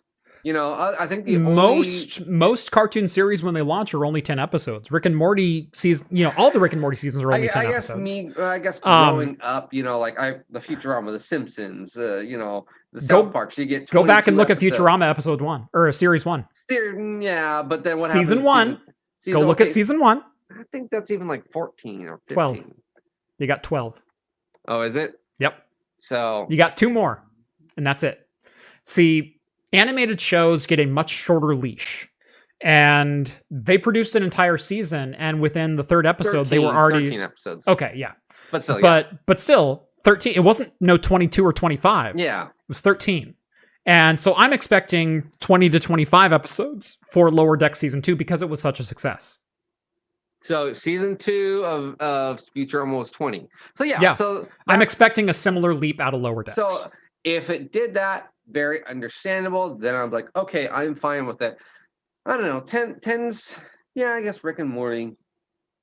But the thing is, I don't think, Rick and Morty season 1 wasn't built up like Star Trek Lower Decks, because Star Trek has a lore to it. Yes, it does. And there's a already cult following that, no matter what, will watch. And they could have pushed 15 episodes and been fine. That I think 15 would have been nice. I would have been fine with like 14 or 15 and been happy. Yeah. But maybe if they do a 15 to 20 episode season 2, it might redeem that aspect. And like, okay, I understand now. But if then they continue with the 10 episode, similar to Rick and Morty, yeah, I might get disappointed, because this is a streaming service, CBS Plus or All Access only. It's like 10 episodes for a 22-minute show. Come on, guys. Yeah, exactly. And you need to give me more. And I have CBS All Access, and in fact, I'm still signed up for it.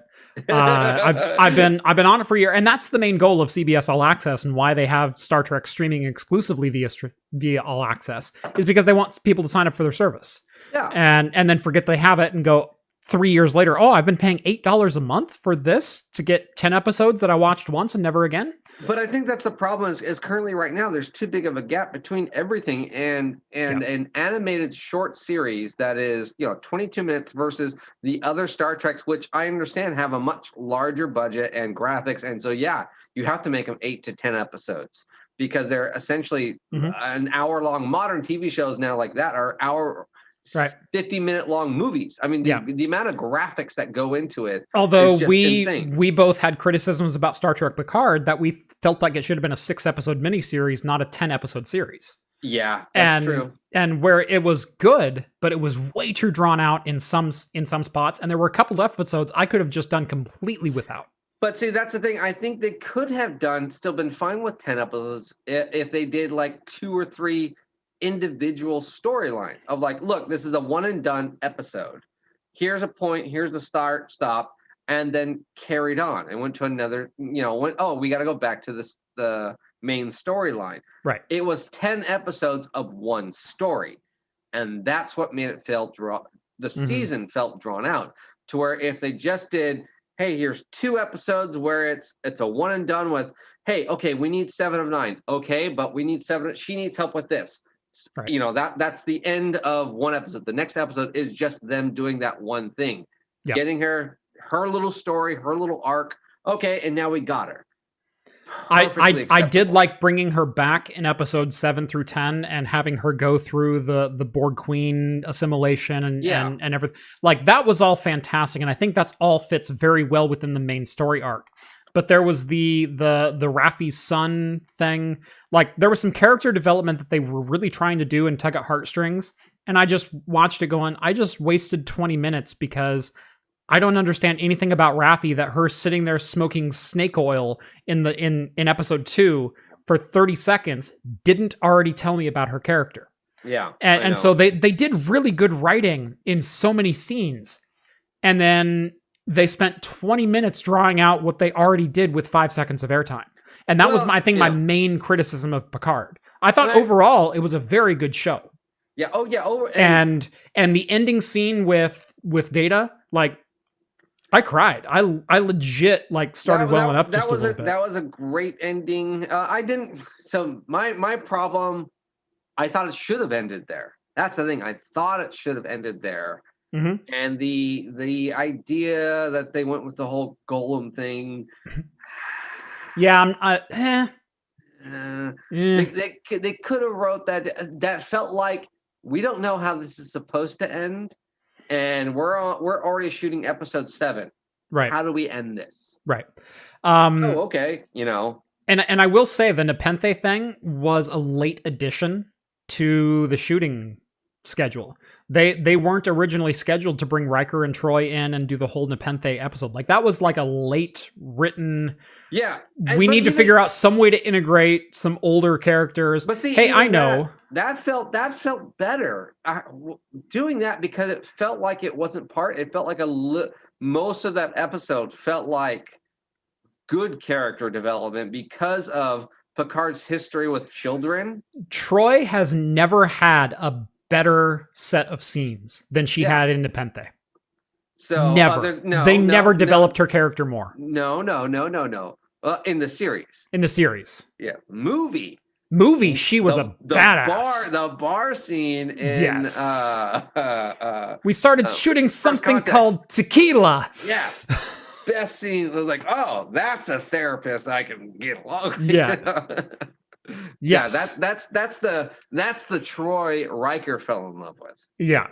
I was like, oh, Riker saw that. I was like, yep. And then Riker comes up and she says that, and Riker does that like eye thing. He's like, yep. Riker sees that and her like, oh, no, yeah, that's the girl I remember. I love the scene with Zephyr Cochrane like dancing in the background with the tequila bottle and whatnot. And then he throws it against the wall and passes out. And then Troy's sitting there and she's like slumped over the bar. And then she falls over. And Riker's just sitting there and he's like, kind of like, yeah, the music's good.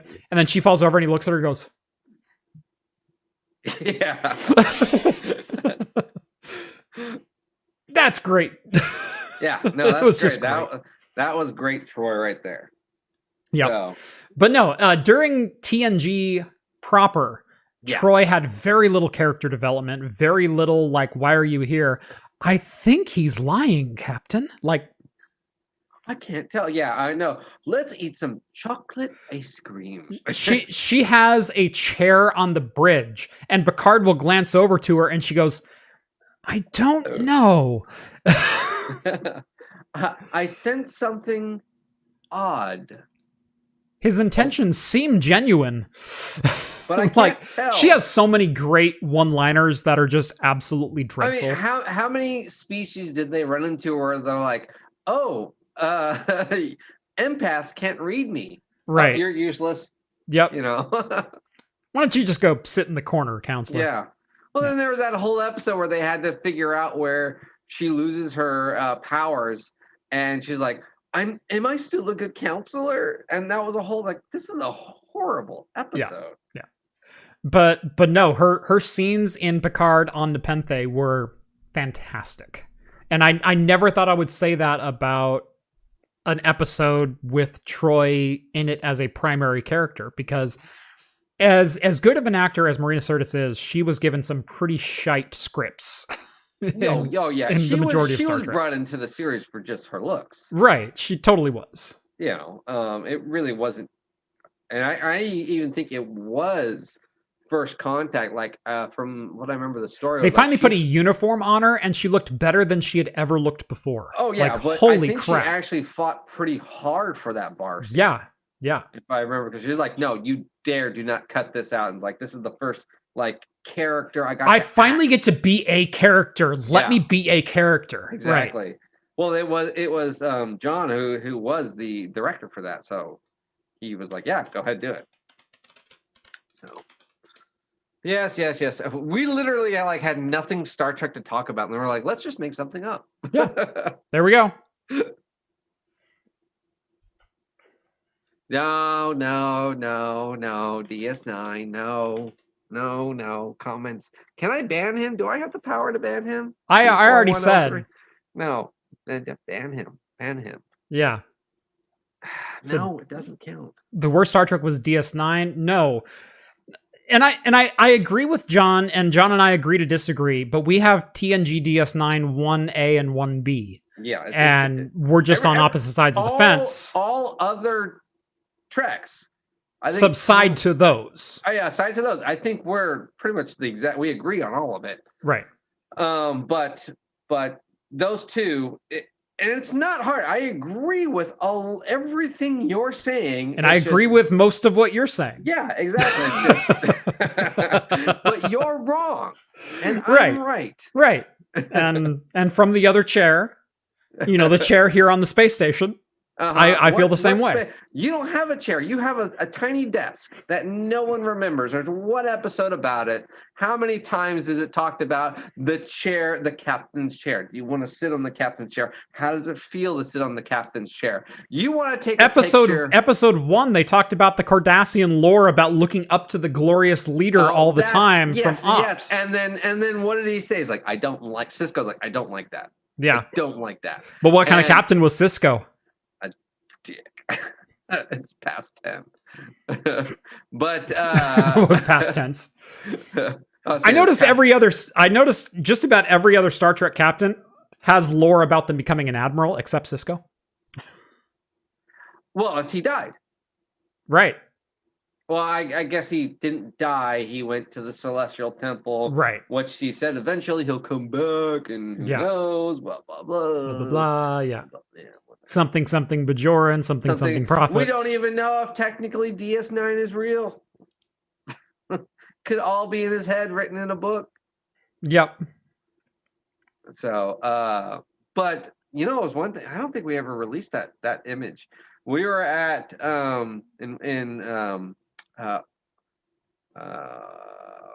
in Washington, Seattle. Yeah. And that picture you took. Remember we made that little video of me sitting on the captain's chair? Oh yeah. And that was never released. That is in a video, I think. Is it? I don't think it was ever. I think it's in a video. I think the video might be hidden now because it was so poorly performing and everyone hated it. And so I don't delete videos off YouTube. I've only hidden like 4. And I think that was one of them because it was just so poorly received by the audience. Well, that was back then too. It was back then. I mean, honestly, you should throw it up now. That was a very green Jeff. You'd probably get like 50,000 views just from it. Of like, here's OG craft computing. I don't think it would do that well. I really don't. You never know. Or just release it for like Patreons only. I could re-release it for patrons. It's unlisted. So, but hold on. There was a scene. We were there, and they had this booth, and it was the original bridge, right? Right. It was the original bridge, and Jeff and I both got our pictures taken in front of it. But then we decided to do this whole like scene for the Jeff's video. And it was me sitting in the chair like, yes, this is fantastic. And then Jeff walks off and just like, get out of here. Yeah.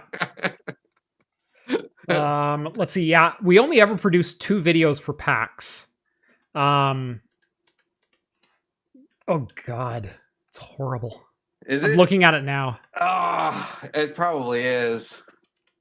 It's shaved head Jeff with. I don't know quite what I'm doing as far as live interviews go, and so both interviews that I did there were just dreadful. Well, it was. I mean, everyone was green, and we were having just mostly a good time. We were having a lot of fun there. We really were. It was. All right, let's go to PAX. All right, we're dead tired. Let's go home. Hey, what's the corner market have for beer? Oh, okay. Let's grab a 24-pack. Yeah. I will say probably the highlight for me was I did get to spend like 20 minutes with the original developers for Descent.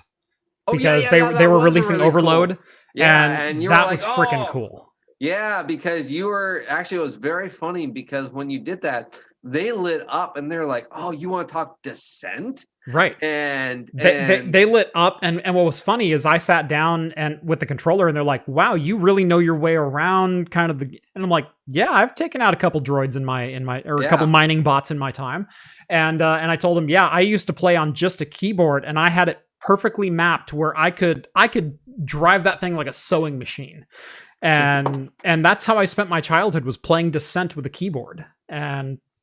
It was great, and to meet them and for them to like light up the same way, like they're like, that's all we wanted was someone to like enjoy 3D space combat, and I'm like, I totally did. It was awesome. The interview was terrible because I didn't know how to interview people back then, and so yeah, it's been pulled. Well, but we were doing that, and then you had that flipping huge camera rig, although that did get us into so many places. It did, and got us respect. It did. And that was the whole goal of it, was to look the part. It looked, I mean, it looked like a mounting cannon on our shoulders. It was a good rig. It was a really good rig. And people stepped out of the way. I mean, they made a path. It was literally Moses parting the Red Sea, essentially. One of the best moments at PAX was I was holding the camera because John, I think, had already left. Rhett was in the bathroom or something like that, and Steve had lost his phone. No, I were you still there? Okay, because Steve took my phone. That's right. And so and so everyone had kind of scattered, and I'm walking through, and I'm just like taking in the sights, kind of thing. But I've got this massive camera rig on my shoulder, which it was a Neewer shoulder mount camera rig with my Sony A6000 and a 18 to 105 G Master lens, but I had a Z mount battery pack on it, and a top handle, and a light, and a mic stand, and like it was a legit like shoulder cinema rig. Oh, it was. But it was built for like $400. Like it was a great bit of kit. Way too heavy for what it was. So I'm walking around with that, and I've got it on my shoulder like this because that's the easiest way to carry it. And I got caught eyeballing another guy's camera rig. And so he's walking like around the corner of a booth and whatnot. And I'm like, you know how like wives can hear your neck turn when you're sitting like poolside kind of thing, like you're checking out that girl and you come eye to eye with your wife kind of thing. Well, I was doing that with a camera rig, with my camera rig on my shoulder, and whatnot. And I was just like watching it going, yeah, it's a good rig. It's a really good rig. And I'm like, oh, that was cool. We met on the other, like we walked around opposite sides of a booth, and we like almost ran into each other on the other side of it. And he looks at me and he goes, yeah, mine's bigger.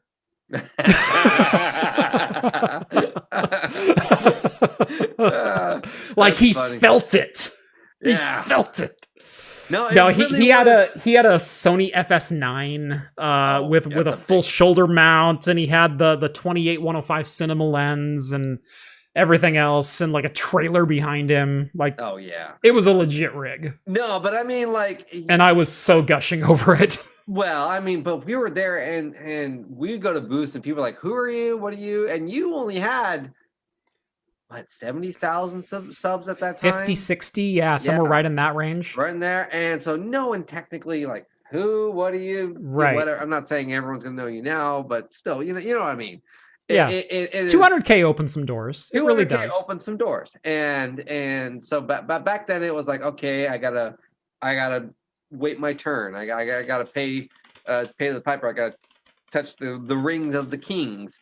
But that rig parted so many seas for us. It got people out of the way so we could get front row and get good footage of just about anything. Yeah. It was fantastic. Literally people that we were like, oh dude, that guy's got 150 subs. That guy's got 200 subs. Yeah. We were pushing them out. Yeah. It was so funny just from that rig. But then we're like, after 2 hours, you're like, Jeff, man, it was between me, Steve, and Rhett. We're like, dude, it's your turn. Dude, it's your turn. It was like the punishment of the day. Yeah. The rig was like 25 pounds. It was legit heavy. I've gotten rid of almost everything out of that rig. I kept the shoulder mount because the shoulder mount is a really good mount, and I spent way too much money on that. I spent like $70 on that shoulder rig. And it's just a rail and a shoulder, but it's a carbon fiber rail with a shoulder pad on it, and it works fantastic. And I've actually tried it a couple times handheld with my Z-Cam, and it's wonderful. But yeah, it was an interesting learning experience. I went to CES for a second time. Was it second or first? That was the second time. That's right, because I took Rhett that year. Yeah, you took Rhett 1 year, and then you took the three of us the second year, and then we couldn't go the next year. Right. Because someone didn't sign up for the tickets. And PAX, yeah. That was PAX, yeah. And then no, I was looking at going in 2019 because we went to PAX 2018. That's when all this happened, and it was great. We had a lot of fun up there. Didn't shoot too many videos because it's more of a gaming scene. I couldn't find really anything that I was really interested in. AMD was launching. Gosh, what was it? I think the sub 16 core Threadrippers were like the thing that was being launched hardware wise, and so it was like the 1920X. A lot of RAM we were covering too. There was a lot of RAM and a lot of keyboards, Yeah. but that was it. So it was like gaming peripheral kind of stuff. But so not a lot of things that I could really cover. Who's mentioning my monitor? 43UD79. Yes, that is the monitor I use. Who's asking? Been watching your setup videos. Chris asks, been watching your setup video and a few others and meaning to ask, what is the big monitor you use for editing? It is an LG UD4379 or 43UD79. Mine is the non-FreeSync model, although they do make a very, very rare FreeSync version of it. It's a 4K 43-inch monitor that is factory calibrated for color, and it is fantastic. I've been recently looking at some upgrades. Asus has a new 43-inch that they debuted last year that is a 4K HDR 1000, so actual proper HDR with individual zone backlighting, with 10-bit color and 144 hertz. I've been thinking about going that way just to get some gaming chops and also have still really good color. It's not factory calibrated, but I recently bought a colorimeter so I can calibrate my monitors. So I'm thinking about going that route. But anyway, yeah. 43UD79. Great monitor. I've used it for 3 years now, and it's fantastic. All right. I think that's about it. That's about it. It's almost 10:30. Yep. 10:22, 10:23. Yep, which puts us pretty much right on time for when we started. We started 13 minutes late, so. Yep, went a little long or extra for that, and should be good. But there is the super secret after show party. Yep. Which is only on the Patreon. So if you do want to sub or go to that, you need to click on the link in the description below. Minimum donation of at least $1 more is appreciated, but you can check out the super secret after show, which is awesome every Wednesday, plus extra content, plus talking to all the other talking hosts. I don't have it as well down as Jeff does because I don't say it all that often. But yeah, it's super fun. Tons of other. The one thing Jeff doesn't talk about is actually the other chats.